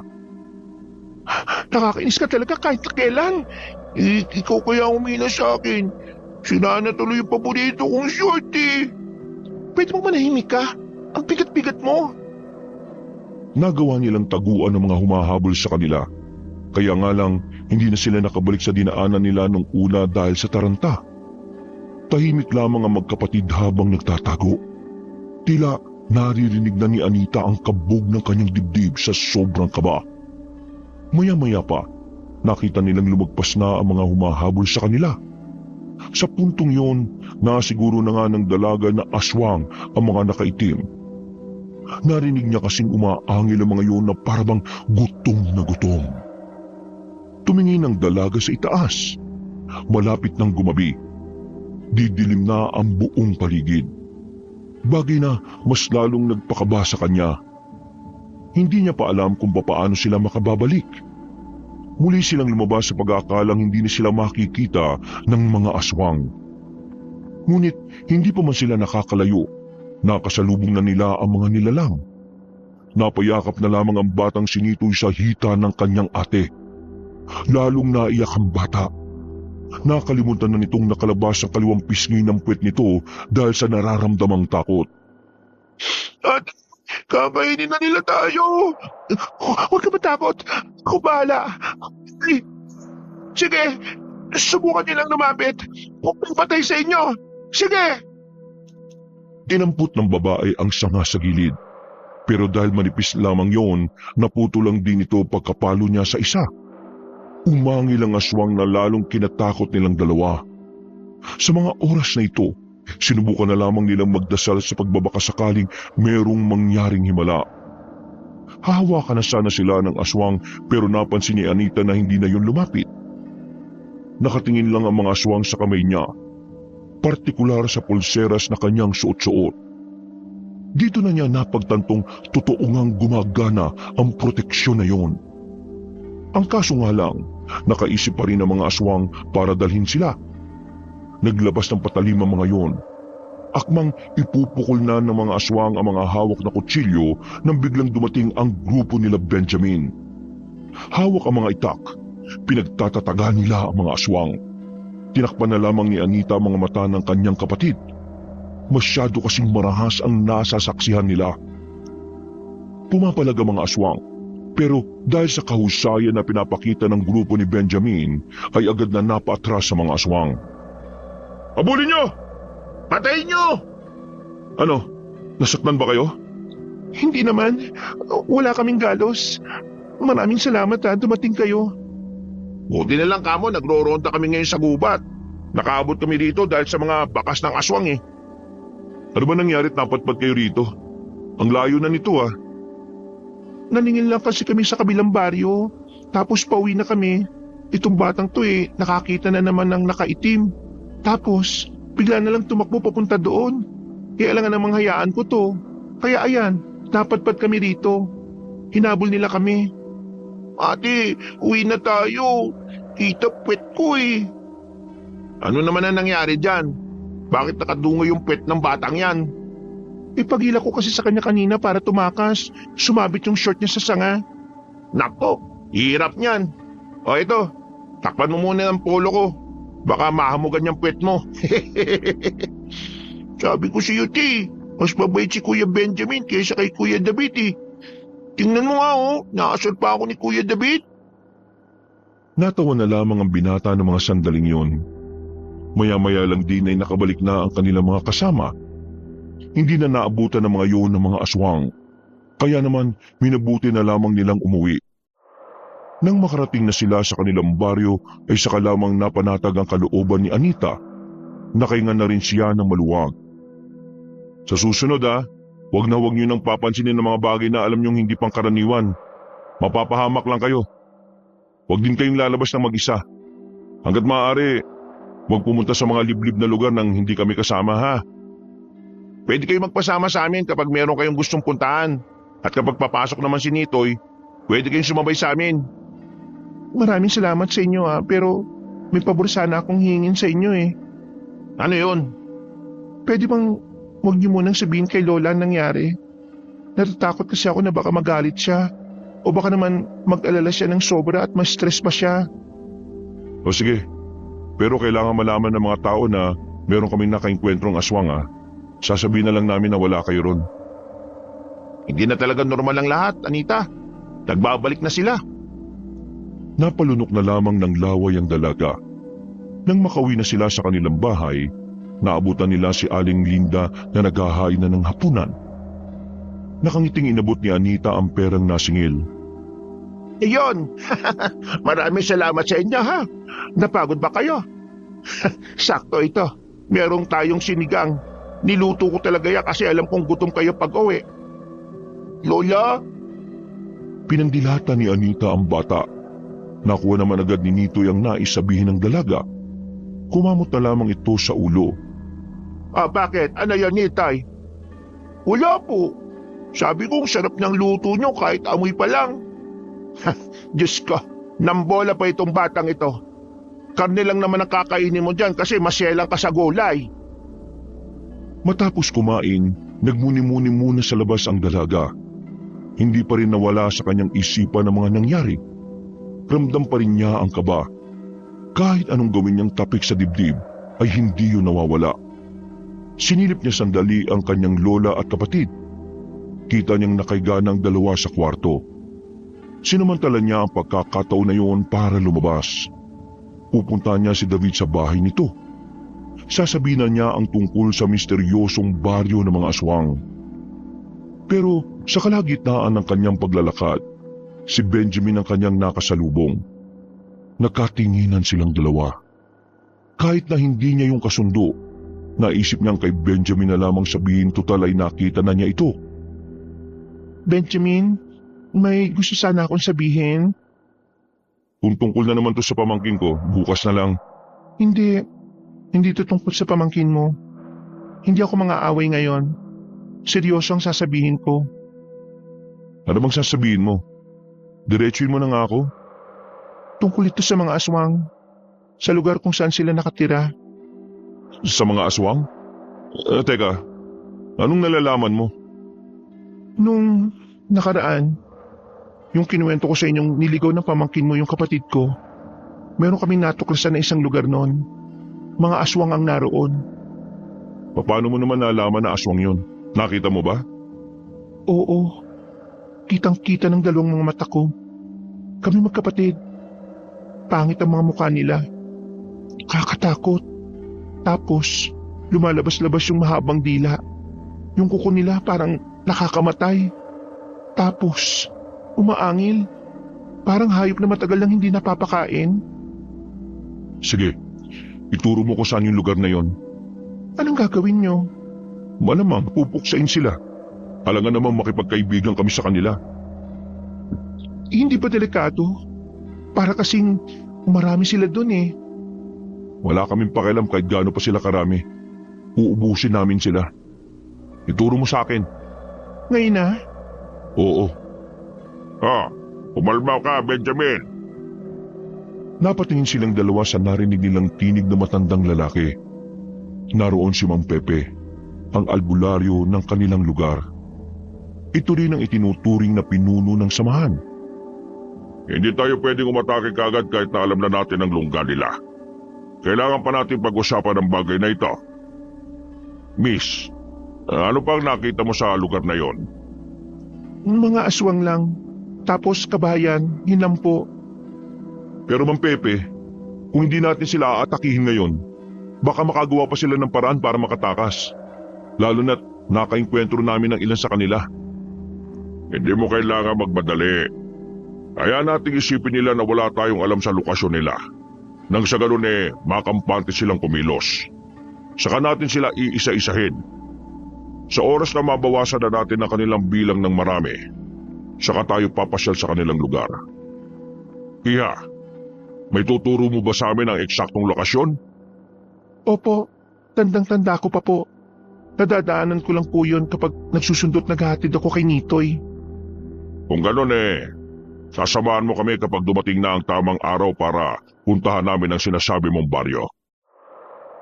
Nang pumayag ang dalaga sa gustong mangyarin, Mang Pepe, alam niyang maaaring malagay sa alanganin ang kanyang buhay. Pero naisip niya rin kasi na kung wala naman siyang gagawin, baka dumating lang din ang puntong sila rin ang mabiktima. Kinaumagahan, Anita, ano nangyari sa short ng kapatid mo? Bakit naman punit yun? Tungkol doon, ang likot-likot kasi kahapon eh. Sumabit siya sa sanga na nakausli. Diyos ko talagang batang yun Sobrang kulit kasi ng kapatid mo. Mukhang minana niya pa yata kakulitan ng papa mo. Ay nako, sana wag manahin yung masamang ugali. Hindi naman po siguro la. Baka nagmana po sa ugali ninyo. Ay, siya nga pala. Narinig ko ang bali-balita ngayon dito sa atin. Itong sila Benjamin pala may nakaengkwentrong mga aswang. Ang kaso nga lang daw, hindi naman daw nila napatay. Mga nakatakas daw. Ay nako, eto nga ba sinasabi ko Delikado ang baryo ng mga aswang na yan. Buti na lang talaga, may mga samahan na kagaya ni na Benjamin. Noon lang, paano na lang kung wala? Ella, nakita na ba talaga kayo ng aswang? Di ba nakwento ko naman sa iyo nung araw, nung buhay pa ang lolo ninyo. Nakakita kami ng aswang. Muntikan pa nga kami mabiktima Mabuti na lang talaga, nakatakbo kami sa maraming tao. Noon kasi, ang mga aswang, makakita lang sila na maraming tao takot na sila. Hindi yan sila nagpupunta sa mga lugar na matao. Pero ngayon, kakatakot na. Kahit na dito sa baryo natin na maraming tao baka hindi na sila natatakot Kaya ikaw Anita huwag na huwag kang magpapagabi. Kapag hindi mo kayang sunduin si Nitoy, magpasama ka na lang kina Benjamin o kaya naman kay David. Mahirap na. Mga taga Maynila pa naman kayo. bumuntong hininga na lamang si Anita. Sa mga nangyayari, naiisip niya na rin na hinga ng tulong ang dalawang binata. Ibaba na lamang niya ang kanyang pride dahil mas mahalaga sa kanya ang kaligtasan ng kapatid. 5 araw pa ang nakalipas, naging maayos naman ang buhay ng dalaga at ng kanyang pamilya. Sa kabila ng mga kababalaghan na nangyayari, nanatiling payapa ang mga buhay nila. Pero hindi pa rin siya naging kampante. Kaya naman Tuwing papasok si Nitoy ay nakikisabay na ito kay David o kaya naman minsan kay Benjamin. Ate, kanina pa tayo naghihintay. Magagabi na. Pero wala pa rin sila Kuya David at Kuya Benjamin. Dapat pala ate, naglakad na lang tayo kanina pa eh. Ayan ka na naman. Huwag ka nga bang pida-pida. Nung nakaraan, munti ka na tayong mapahamak dahil sa kagagawan mo eh. Baka nakakalimutan mong inis pa rin ako sa'yo. Kaya manahimik na dyan. Maghihintay tayo rito. Hindi tayo aalis hanggat wala sila. Iba ka po kasi hindi naman tayo susunduin eh. Kasi hindi naman po pumasok si Buknoy. Ay naku, ang kulit mo. Sabi ng manahimik ka nga muna eh. Nakatayo lang ang dalawa sa harapan ng paaralan. Mag-iisang oras na sila roon. Wala nang ang estudyanteng lumalabas. Lahat kasi ay nakauwi na. Kaya naman, hindi na rin maiwasan ni Anita na mag-isip ng kung ano-ano. Maya-maya pa, may dumating na tricycle. Anita! Nitoy! Tara, sakay na! Sabi siyo, darating sila eh. Ha? Wala ka naman sinabi ah. Pasensya na kayo ha. Medyo natagalan eh. Pinaayos pa kasi namin tong sira sa bandang gulong. Pero ngayon ayos na. Ito na magiging service natin palagi. Nasaan na yung pulseras na bigay ko sa'yo? Ito, suot ko pa. Mabuti naman. O sige na, sumakay na kayo. Hindi na sila nagtagal doon. Agad na rin silang sumakay sa tricycle. Tahimik lamang nilang tinahak ang daan. Madilim na ang kanilang tinatahak. Sa mga nakalipas na araw kasi, nasira ang ibang poste ng ilaw dahil sa dumaang malakas na ulan. Hindi tuloy maiwasan ni Anita na mabahala. Dahil sa mga nagtataas ang puno sa daan, pakiramdam niya ay may mga aswang na nag-aabang sa kanila. Nang biglang namatay ang makina ng tricycle. O pre, ano nangyari? Naku po, nasira na naman yata pre yung makina. Ha? Akala ko ba ayos na yan? Akala ko nga kasi kakayanin pa eh. Kaya yung gulong lang yung pinaayos ko kanina. Ay sus, pambihira ka naman oh. Ano gagawin natin? Maglalakad na lang ba tayo? May dalawa tayong pwedeng gawin. Una, maghintay na may dadaan na sasakyan. Pangalawa, sasakay kayo ni Nitoy sa tricycle. Tapos, itutulok namin ni Benjamin hanggang sa makarating tayo sa atin. Ha? Seryoso ka ba? Ang layo pa natin no? Sige nga, anong magandang paraan? Di tayo pwedeng maglakad pre. Hiniram ko lang to sa tiyuhin ko. Alam nga namang iwan natin tong tricycle na to dito. Si Nitoy na lang ang sasakay. Tutulong na lang ako sa pagtutulak. Uy, di pwede no? Babae ka eh. Baka hindi mo kayanin. Ganyan ba kahina at kababa ang tingin niyo sa aming mga babae? Eh, hindi naman sa ganun. Inaalala ko lang yung katawan mo. Baka kasi mabigla ka at magkasakit ka. Kaya ko naman eh. Hindi naman ako lampa. At saka nakakaya kung pati ako eh nasa loob. O sige na, pagbigyan mo na siya. Gusto niya yan eh. Tatlo silang nagtulak ng tricycle. Kayang-kaya naman nilang itulak ng mabilis dahil hindi naman yon gaya ng kotse na sobrang bigat. Pero habang ginagawa nila yon, isang panganib pala ang nakaamba sa kanila. Bigla na lamang kasing may lumitaw na lalaki sa gitna ng daan. Matangkad na lalaki. May kalakihan ng katawan nito. Nang matutukan ng ilaw ang tricycle noon, nakilala ito ni Anita. Ikaw nga yun. Anong ginagawa mo? Bakit mo kami hinaharangan? Ikaw ang anong ginagawa mo? Bakit mo kasama mga yan? Hoy, magkakilala ba kayong dalawa? Hindi ko siya kilala. Pero minsan niya na akong pinagtanungan kung nasa nakatira yung albularyo ng baryo natin. Aswang ka! Akala ko hindi niyo malalaman kagad eh. Totoo nga sinabi ng mga kasamaan ko, may angking husay din kayo. Meron pa silang hindi nasabi sa'yo. Hindi nila binanggit na pwede kang mamatay kapag nakaharap mo kami. Anita, hawakan mo ang kapatid mo ha. Matakip na lang din ang mga mata. Papapalabang kami ngayon. Agad na kinuha ni Anita ang kanyang kapatid. Ramdam niya ang takot ng bata. Nanginginig yun sa takot. Kahit siya, hindi niya rin mapigilan na mabilis na pagtibok ng kanyang puso. Sa tingin niyo ba, haharap ako sa inyo ng mag-isa kung hindi ko kayo kaya? Abay malay namin kung bida-bida ka lang. Kunwari malakas pero papogi lang. Hindi ba pre? Ayoko na maraming shot-shot. Tapusin ka agad natin to. Malaking sagabal kayo sa mga plano namin eh. Di simulan mo. Dinukot na ni Benjamin ang kanyang itak. Ganon din si David. Hindi nagtagal, agad na umatake ang lalaking aswang. Nagmamadaling lumapit yun sa kanila. Sinalubong naman ito ni Benjamin. Pagkagupit nito ng itak, nakailag ang lalaki. Marunong din ito makipaglaban base sa kilos nito. Dalawa na kayo pero hindi niyo pa rin ako matamaan. Ha! Mga mahihinang nilalang. Masyado ka madaldal no? Nang si David naman ang lumapit, magkakasunod na hagupit ng itak ang ginawa nito. Dahil sa agresibong pag-atake ng binata, nagawa na nitong patamahaan ng aswang. Agad din namang rumispondi si Benjamin. Pagtaga nito, tinamaan nito ang kalaban nila. Sirit agad ang dugo sa braso ng aswang. O ano? Malag? Hindi na kontento si David. Wala itong sinayang na pagkakataon. Inatake niya lang ng inatake. Ang hindi alam ng aswang ay sinasadya lamang ito ni David para magkaroon ng mas magandang pagkakataon si Benjamin. Maya-maya pa, nahiwa ni Benjamin ang aswang sa bewang. Dahilan para mapatigil ito at pansamantalang dumistansya. Gusto ko malaman ang pangalan mo. Para bago ka mabatay, mas madali kita matatandaan na minsan may pinaslang akong mahina na kagaya mo.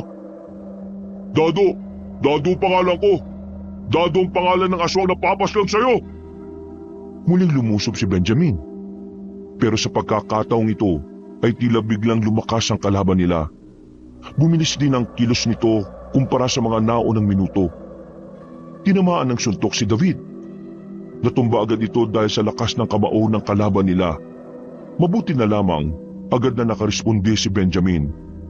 Hinataw nila ulit ng itak ang lalaki, pero hindi na yun tinamaan. Mabilis na nakaiwas ang aswang. Sa halip, isang malakas na suntok din ang pinatama nito sa tagiliran ni Benjamin. Nabitiwan ng binata ang itak. Dinakma siya sa ulo, at saka binalibag na malakas. Tumama pa si Benjamin sa harapan ng tricycle. Sa puntong ito, nabahala na si Anita. Sa nakikita niya, tila mahihirapan ng manalo ang dalawang binata. Nag-isip na siya kung tatakbo na silang magkapatid, pero tila nabasa yata ng aswang ang binabalak niya. Tumingin yun sa kanya ng nakangisi. Kaya naman hindi na rin siya nakagalaw sa kanyang kinatatayuan. Ano? Tatakas ka? Ha! Kala mo makakatakas ka? Wala ka namang kayang gawin ngayon nakabuluktan na tong dalawang to oh. Wala ka na rin pag-asang mabuhay pa. Pati na rin ang batang kasama mo. Wag! Sa'yo damay! Huwag na lang! Hoy! Kami kalaban mo! Wag ang mga taong alam mong walang laban sa'yo! Oh! Ha! Nakakabangon pa pala kayong dalawa ha? Akalain mo nga naman. Akala ko ganun lang kayo kahina eh. Pinahanga niyo ako ha. Muling pinagtuunan ng aswang ang dalawang binata. Bigla na lamang itong gumapang na mabilis at dinamba si Benjamin. Humaba ang kuko nito. Nang kakalbuti na sana nito si Benjamin, bigla na lamang may tumarak na palakol sa ulo ng aswang. Dahil dito, agad na nakaalis si Benjamin sa ilalim ng kalaban nila. Pagtingin nila sa gilid, naroon si Mang Pepe, ang albularyo na pinuno ng kanilang samahan. Mang Pepe, paano kayo napadpad dito? Kung saan may gubat, dapat alam niyong sa gabi nandun ako. Sa wakas, nakita ko na rin ang isang to. Hoy, ikaw! Matagal mo na akong hinahanap, di ba? Oo, ikaw nga! Pepe!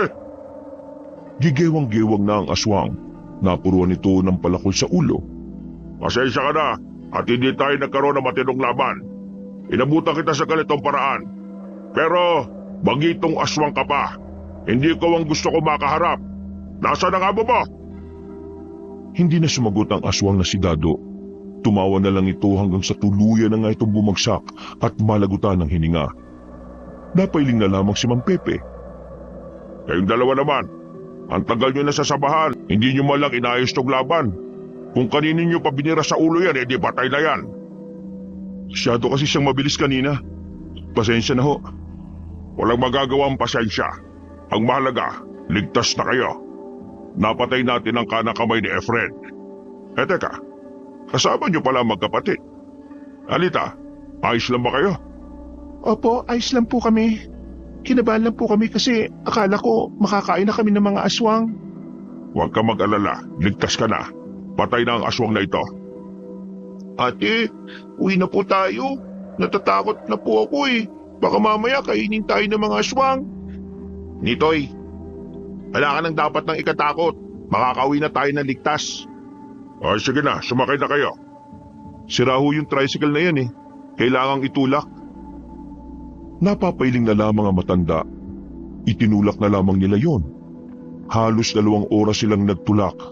Hanggang sa matsyempohan nilang rumoronda ang mga pulis mula sa bayan. Hindi na sila noon hanggang sa makarating na sila sa baryo.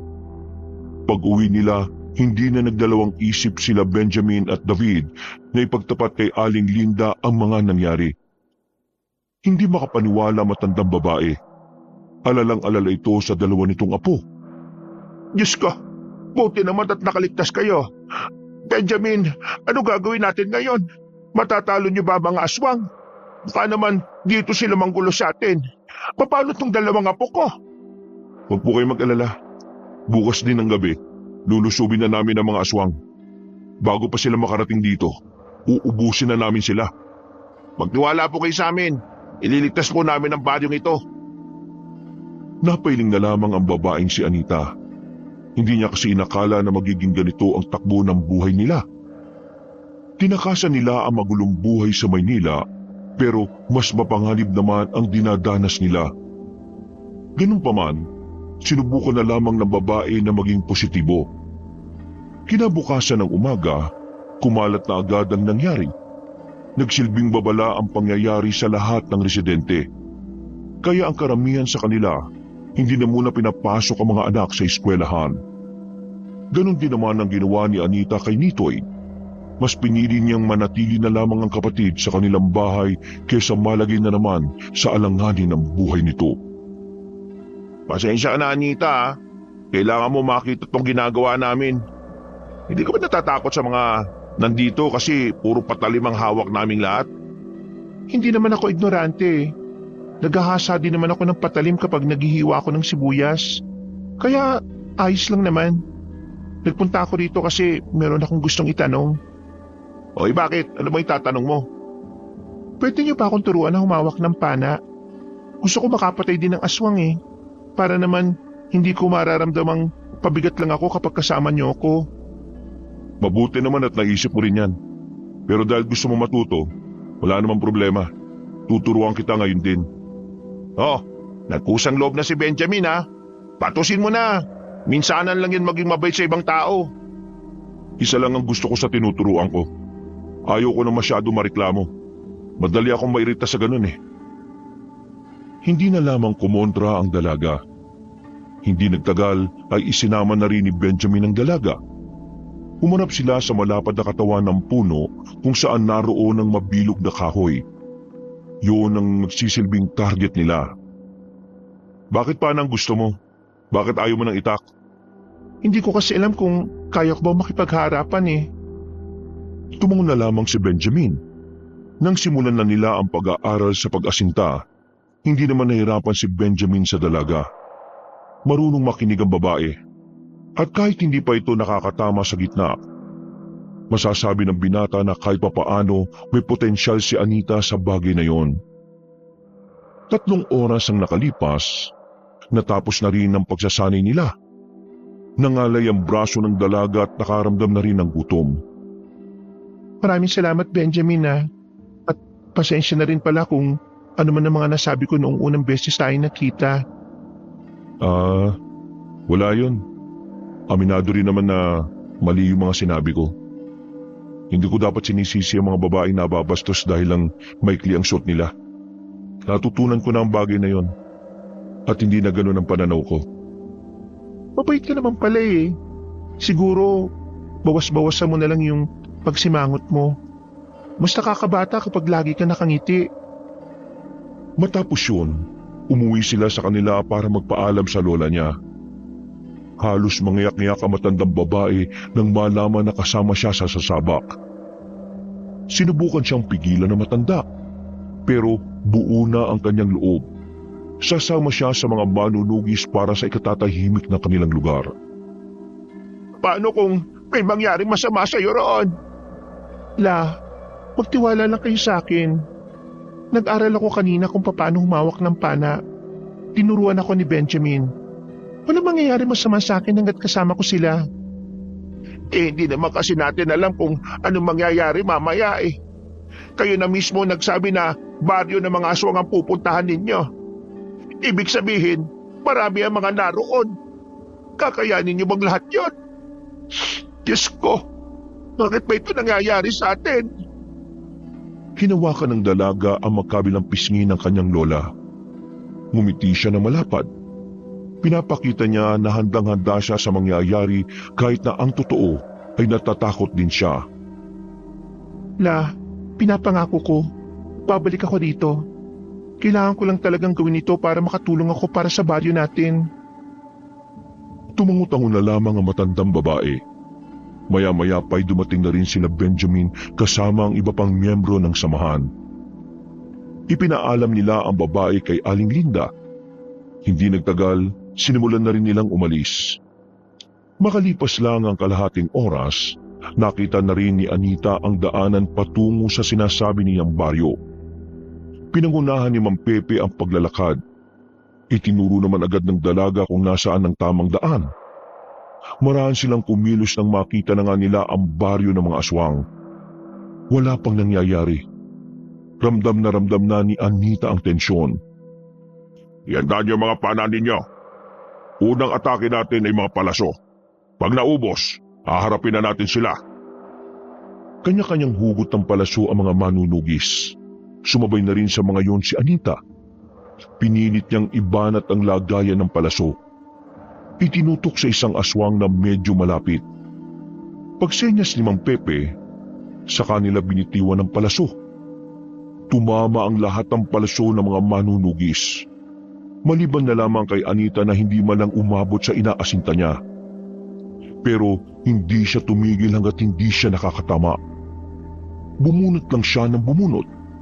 Maya-maya pa, nakasapul na rin siya. Dahil dito, mas lalo siyang ginanahan. Tila tumaas ang kanyang moral. Pakiramdam niya ay isa na siyang ganap na gaya ni Benjamin at David na isang manunugis. Lapit na! Paano ako? Sasamahan kita. Ayi! Nung ayi, sira ulo. Nagsimula ng tumungo ang mga manunugis sa loob ng baryo. Kagaya ng kanilang inaasahan, hindi na mabilang kung ilang aswang ang naroroon. Kahit si Mang Pepe, nahihiwagaan din kung papaanong dumami ng ganun ang mga kalaban nila. At kung papaanong hindi nila natuklasan agad ang lugar na yon. Ganun pa man, pumalag ang mga manunugis kahit mas lamang sa bilang ang mga aswang. Wala silang ipinakitang takot. Kampante sila na kakayanin nila ang mga yon dahil na rin sa kanilang pambihirang kahusayan. Samantala, nakatago lang sa gilid si Anita at Benjamin habang pasimpleng pinapana ang mga aswang. Mag-iingat ka, baka matamaan mo yung mga kakampi natin. Kaya nga ako nahihirapan kasi labo-labo na eh. Teka, wala bang makakalapit na aswang dito sa atin? Huwag mong intindihin yun. Ako nang bahala magbantay. Bakit mo ba kasi ako sinasamahan? Ayaw mo ba? Gusto. Hindi ko kaya mag-isa eh. Iyon naman pala eh. Dami mo pang dinadaldal. Sa pagpapatuloy ng labanan, ay dihado na ang mga aswang. Wala pang nababawas sa hanay ng mga manunugis. Samantalang sa mga aswang ay halos nangangalahati na. Isa sa naging kalamangan nila ay ang mga pangkaraniwang aswang lang ang naroroon. Lipat tayo ng pwesto. Ha? Anong ha? Bingi ka ba? Lipat tayo ng pwesto. Nagmamadaling tumayo ang babae. Tumakbo sila papunta sa kabilang gilid ng baryo. Kakaunti na lang ang palaso ni Anita. Pero dadalawang aswang pa lang ang natatamaan niya. Ang ibang palaso ay kung saan-saan pa napupunta. Gamitin mo yung tinuro ko sa'yo kanina. Pambira ka naman oh. Ang sakit na ng braso ko eh. Hindi ka pwedeng sumabak sa ganito kung mas marami ka pang reklamo kaysa napatay na aswang. Ang ingay mo kasi eh. Manahimik ka para makafocus ako. Nanahimik na ang binata ng mga sandaling yon. Itinuon na lamang din ng dalaga ang kanyang atensyon sa mga aswang. Pero kalaunan, naubusan na rin siya ng palaso. Sa kasamaang palad, wala na siyang tinamaan. Mabuti na lamang ay nakakalamang na sa laban ng mga kasama niya. Ano nang gagawin ko? Wala na akong palaso. E di umuwi ka na. Ha? Wala ka nang gagawin dito eh. Umuwi ka na. Ihatid na kita. Tara na. Seryoso ka ba? Oo, mapapahama ka lang dito. Kapag nakita ka pa ng mga aswang eh, baka ikaw pa unahin nila. Tara na. Kaya na nila yung mga yan. Hinawakan na siya ni Benjamin sa kamay at tinila na siya paalis sa lugar. Pero hindi pa man sila nakakalayo, bigla na lang may humarang sa kanila. Nanlaki ang mga mata ni Benjamin. Kahit yun ang unang pagkakataon na nakaharap niya ang matandang aswang, malakas ang kutob niya na yun ang pinuno ng baryo ng mga aswang. Mukhang mauwi na yata kayo, iho, ha? Sino ka? Aswang ka rin no? Bakit bang hilig niyong humarang sa daan? Anita, huwag ka magsalita. Yan ang pinuno ng mga aswang. Pinuno? Kusang nagtindigan ng balahibo ng dalaga na mapagtanto yun. Nagtago siya kaagad sa likuran ni Benji. Nanlalamig ang kanyang palad dahil sa takot. Tuwang-tuwa siguro ang mga kasamaan mo dahil pinagpapapaslang lang nila mga walang kwentang kalahi ko. Pero alam mo ba kung anong kakaiba sa nangyayari ngayon? May gagamitin ako para bumagsak ang mga manunugis. Anong binabalak mo? Gusto mo malaman? Nabigla na lamang si Benji nang biglang tumalon ng mataas si Mang Efren. Napunta ito sa likuran nila. Walang kahirap-hirap na hinablot ang babaeng si Anita. Pagkatapos, sinipa nito ng malakas si Benjamin. Tumilapon ang lalaki. Si Anita naman ay sinuntok na matanda sa sikmura na agad din namang nawala ng malay. Ito ang plano ko. Ang papiliin kayo sa tatlo. Susubukan pa sana habulin ni Benjamin si Mang Efren pero inilabas na nito ang malapad na pakpak at agad na umalis. Dala-dala ang babaeng si Anita na walang kaalam-alam sa mga nangyayari. Nagising na lamang siya nang marinig na niya ang tinig ng kanyang lola at ang kanyang kapatid. Pagtingin niya sa gilid, nakita niyang nakagapos ang bata at matandang babae sa haligi. Nitoy, Lola? Sino? Bakit kayo nakagapos? Ikaw din, Ti. Ano nangyari? Nakagapos ka rin. Anong mangyayari sa atin? Pinagsama-sama ko na kayong tatlo sa mismong bahay ninyo. Huwag kayong mag-alala. Maya-maya lang, may darating na rin dito para iligtas kayo. Ang kaso nga lang, kailangan nilang mamili sa inyong tatlo kung sino lang ang pwedeng iligtas. O pwede rin namang buhay ninyo kapalit ng buhay nila. Ano ba rito? Wala kami kinalaman sa alitan ninyo. Oops! Huwag kang ganyan. Nakita kita kanina na may hawak ang pana. Dalawa nga lang ang tinamaan mo. Tapos, naubos na yung palaso mo nang wala kang napala. Kung sino ka man, nagmamakawa ko sa inyo na huwag nyo na kaming idamay pa. Mga simpleng tao lang naman kami. Ang kaso, hindi ako magdedesisyon kung pakakawalan ko kayo o hindi. Hintayin na lang natin sila. Mamaya naman siguro narito na rin sila. Magsisimula na rin ang magandang palabas. Gagawin niyo sa baryong to. Bakit gustong-gusto niyong sakupin? Oh, akala ko ba wala kayong kinalaman? Bakit mo alam ang bagay na yan? Ikaw masyado ka maraming nalalaman Oras na yata para tumikom ang bibig mo habang buhay. Hindi ko alam kung anong pinagmulan ng mga pinaglalaban niyo. Pero hindi tama na idamay niyo ang mga taong walang kaalam-alam. Kung may problema kayo, Wala kang karapatang magsalita. Dahil ang alam mo lang ay ang mga kwentong naririnig mo. Nasabihin ko sa iyo, ang baryong ito ay dating baryo ng mga aswang. Inagaw lang sa amin ito ng mga sinaunang albularyo at manunugis. Ngayon, wala na sila rito. Babawin ko na kung ano man ang totoong sa amin. masama ka? Bad ka? Hindi ka mapapatawad ni Lord? Hoy, Bata, huwag ka maingay ha. Kasi alam mo, nangangain ako ng batang maingay. Bigla na lamang nagbagong anyo na matandang aswang. Lalong naiyak ang batang si Nitoy. Nanginginig nito sa takot. Naihina rin ito sa salawal. Nakikiusap ako. Huwag mo nang takutin ang apo ko. Wala siya kinalaman dito. Bata lang siya. Okay, sige. Madali naman akong kausap eh. Maawain din naman ako sa mga bata. Muling ibinalik ni Mang Efren ang itsura niya sa dati. Tawa ito ng tawa. Para nitong mamamatay sa kakahagalpak. Awang-awa naman si Anita sa kanyang kapatid. Nagsarado ang kanyang mga kamao. Napaksama mo. Maraming salamat sa papuri, Iha. Ang mga ganyang salita ay mas lalong nakakapagpagana sa kalooban ko. Biglang napalingon si Mang Efren nang maramdaman itong may mga dumating sa labas. Winasak nito ang pintuan at inihagis sa labas. Mula sa loob, natanaw ni Anita sila Benjamin sa labas. Kasama na nito si Mang Pepe at si David. Nandyan na pala kayo. Mabuti naman at dumating na kayo kagad. Kanina pa kasi ako naghihintay eh. Akala ko pababayaan nyo na lang na mamatay itong tatlo sa loob eh. Gawain ba talaga ng isang pinunong aswang na gagamitin ng ibang tao para makalabag sa laban? Matanda ka na. Dapat alam mo na isang tunay na leader kayang umisip ng magkakaibang paraan para manalo sa laban. Kung gano'n masasabi kong mangmahinang paraan ang naisip mo.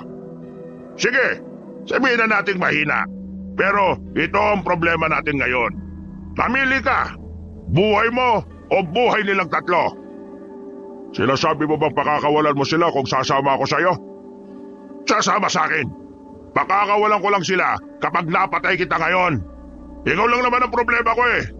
Wala akong pakialam sa mga bata mo dahil wala ngang kwenta mga yan. Pakawalan mo muna sila, saka ako papayag sa gusto mo. Hindi naman ako bata para gawin yon.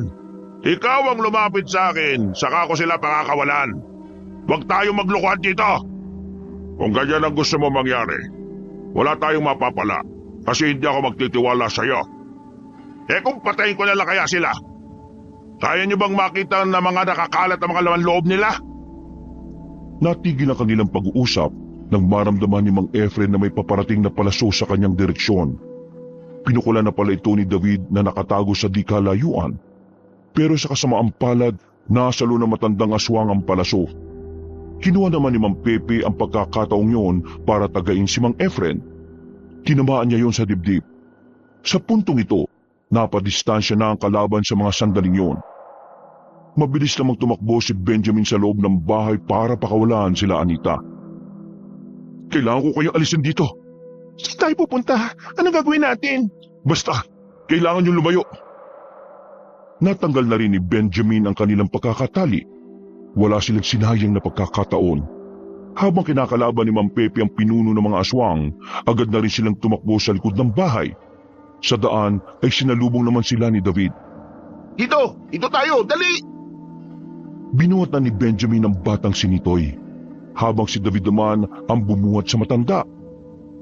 Karipas ang takbong ginawa nila makaalis lamang doon. Bawat kabahayan nga na nadaraanan nila ay nag-aalok na papasukin sila. Pero hindi nila yung pinato sa kadahilanang madadamay ang mga residente sa nangyayari. Maya-maya pa, nakarating na rin sila sa kalsada. Sumakto naman ang merong dumaan na jeep. Pinara nila yun at agad din naman silang sumakay. Pag-andar ng sasakyan, ay bigla na lamang merong humila kay Anita palabas. Bago marurot ang jeep ay tumalon din palabas. Sinuntok ni Anita sa pagitan ng hita ang matandang aswang kaya nabitiwan siya nito. Visit! Akala niyo matatakasan niyo ako? Dito ka lang! Ang bala rito! Ikaw? Haharap sa akin? Nagpapatawa ka bang binata ka? Para mong sinabi na pinalaban mo yung pusa sa leon. Kung ano man ang ginawa mo kay Mang Pepe, sisiguraduhin kong pagbabayaran mo yon. Papatayin ko na lang kayong lahat para wala ng problema. Tumalon ang aswang papunta sa binata. Nailaga ni Benjamin ang unang suntok na ginawa nito. Bumunot ng kutsilyo si Benjamin.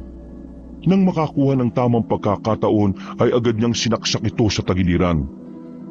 Sinundan niya pa yun, pero nakalayo na kagad si Mang Efren. Nagbago na ng anyo ang matanda nang magalit ito sa ginawa niya. Walang ano-ano, mabilis na nakalapit ang aswang sa binata. Kinalmot nito si Benjamin. Hindi pa yun nakontento, kinagat pa nito ang hita ni Benjamin.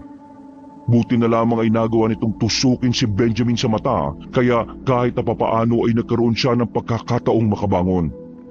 Iika-ika itong tumayo. Kukunin na sana nito ang kutsilyong nabitiwan, pero bigla siyang sinipa sa mukha ni Mang Efren. Bulagta ang binata. Umikot ang paningin nito. Muling umibabaw si Mang Efren kay Benjamin. Akmang tatapusin na sana nito ang lalaki, pero nagulat na lamang ito na makaramdam na ito ng hapdi sa likuran. Pinagsasaksak ito ni Anita ng ilang beses. Tinatadyo ng dalaga. Doon niya ibinuhos ang lahat ng kanyang galit. Napaatras si Mang Efren. Umagos na ang dugo nito. Nanlilisik ang mga matang nakatingin kay Anita. Wisit kang babae ka! Ang kapal na mukha mong bakelam, wala ka namang kwenta! Dapat sa'yo, maagang pinagpapahinga! Lalapit pa sana ito kay Anita, pero hinawakan ito ni Benji sa paa. Kaya naman hindi na ito napilitang makalapit sa dalaga. Malakas na sampal ang natanggap ni Anita. Sa lakas ng sampal ay bumagsak siya kaagad. Nanlalabo ang kanyang paningin sa sobrang hilo. Naramdaman na lamang niyang hawak-hawak na ni Mang Efren ang kanyang buhok. Humaba ang kuko ni Mang Efren habang nakatingin sa liig ng babae. Lalagyan kita ng gribo sa leeg mo! Visit! Isang palaso ang tumarak sa bandang batok nito. Dumating si Mang Pepe. Wala man lang itong kagalos-galos. Agad itong lumapit sa aswang. Si Mang Efren naman ay lumayo muna saglit. Bakit ba sa tuwing gusto ko ng pumaslang saka may humahad lang? Banas na ako sa inyo, ha? Kanina pa tumakas ang dugo ko. Akala ko ba malakas ka? Bakit mas sinabol mo pang mahihina kaysa harapin ako? Nakakatamad kang kalaban Mas marami pa tayong pinag-uusapan kaysa magpatayan.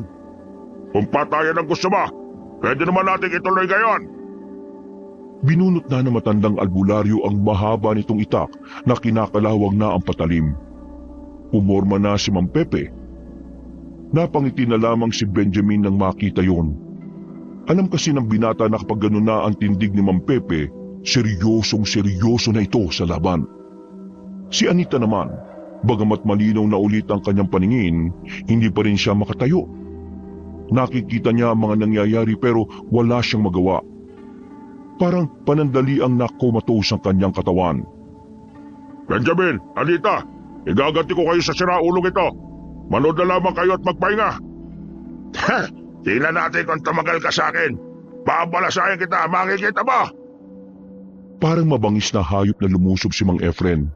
Ang mahaba nitong kuko ang nagsisilbi nitong sandata. Pero madali lang yung nasasalag ni Mang Pepe gamit ang itak nito. Kalaunan, tinamaan si Mang Pepe sa balikat. Pero hindi yun naging dahilan para mapabagal ang kanyang galaw. Tila walang nangyari. Normal pa rin ang kilos. At ang bawat wasiwas nito ng itak ay nagdudulot pa rin ng pagkabahala kay Mang Efren. Nagkaroon na ng pagtataka ang aswang. Hindi nito malaman kung paanong tumatagal ang matandang gaya ni Pepe. Si Mang Pepe naman, ilag lang ng ilag. Binabasa nito ang bawat kilos ng kalaban. Mga ilang sandali lang, nakakuha na ito ng tamang pagkakataon. Isang malakas na hataw ng itak ang ginawa nito sa tagiliran ni Mang Efren. At dahil dito, tila natigilan ng aswang. Nanlalaki ang mga mata. Hindi makapaniwala sa nangyari. Pinagbibigyan lang kita kanina. Dalawak mo 3 sibilyan. Pero ngayong wala akong dapat na alalahanin pa. Ipapakita ko sa iyo ang tunay na ako. Bakit? Sino ka ba?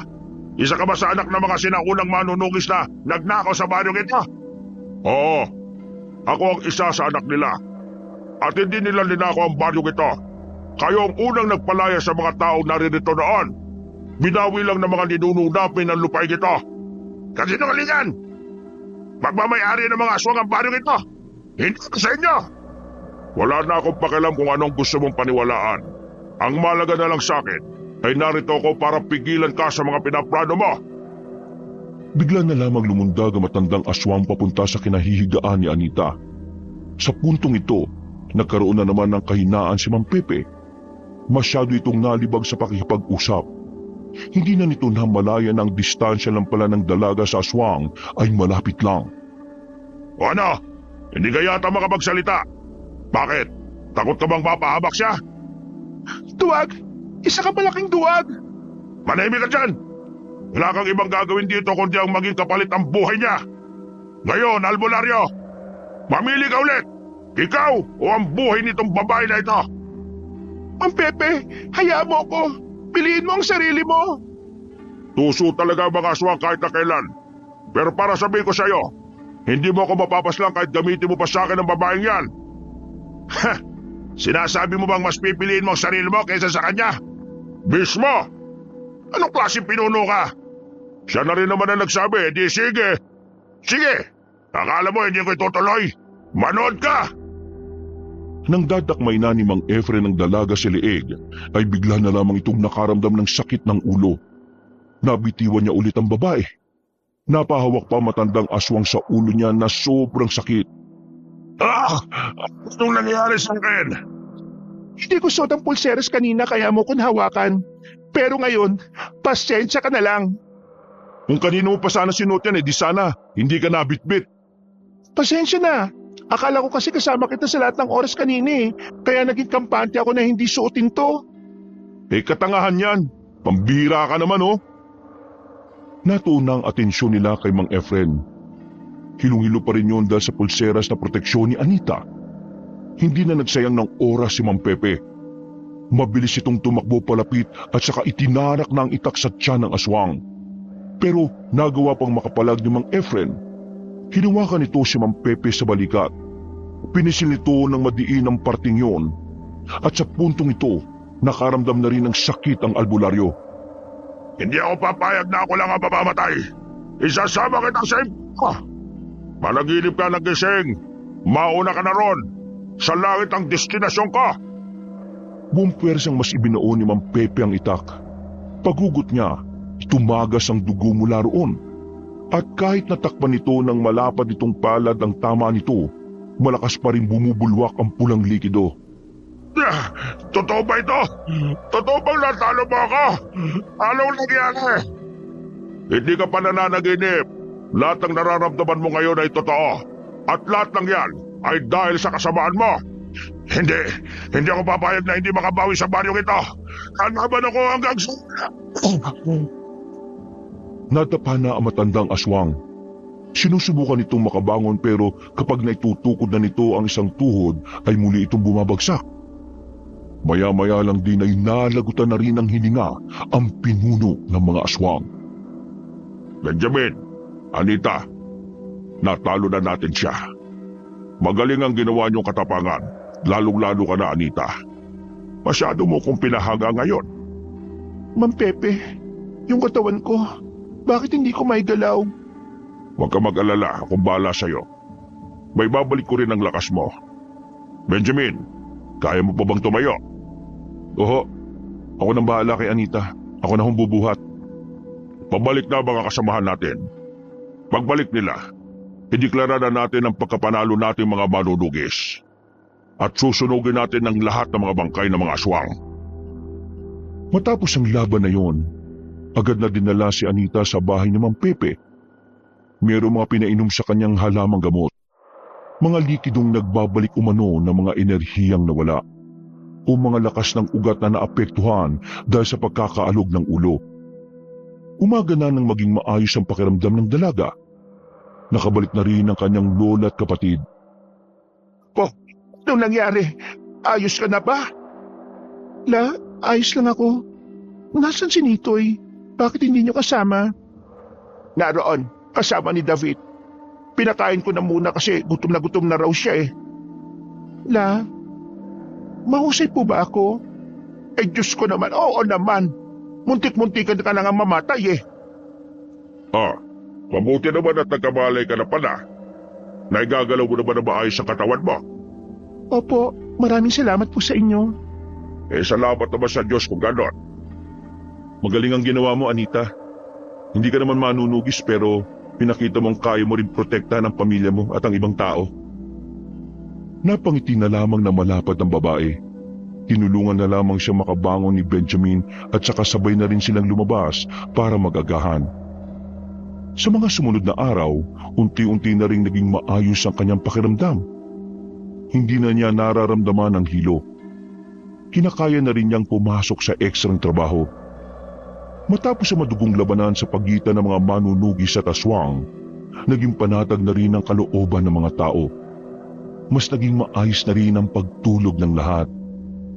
Wala nang pagkabahala sa gabi. Nadadaanan na rin ng karaniwang daanan ng mga batang pumapasok sa eskwelahan. Sa kabila ng mga nangyari, mas pinili pa rin ni Anita na mamuhay bilang simpleng babae. Mas gusto niya ng buhay na payapa at ang tanging iniisip lamang ay ang kanyang pamilya. Ganun pa man, naging parte na rin ng buhay niya sila Benjamin. Mas lumalim ang kanilang samahan at pamilya na rin ang naging turingan. Hindi pa man tuluyang umuunlad ang kanilang buhay, pero masaya pa rin si Anita dahil kasama niya ang kanyang lola at kapatid sa lugar na tahimik, payapa at napupuno lamang ng pagmamahal. Kontento na siya sa bagay na yon at wala na siyang mahihiling pa kundi ang kaligtasan at kapayapaan ng kanyang mga minamahal. Wakas,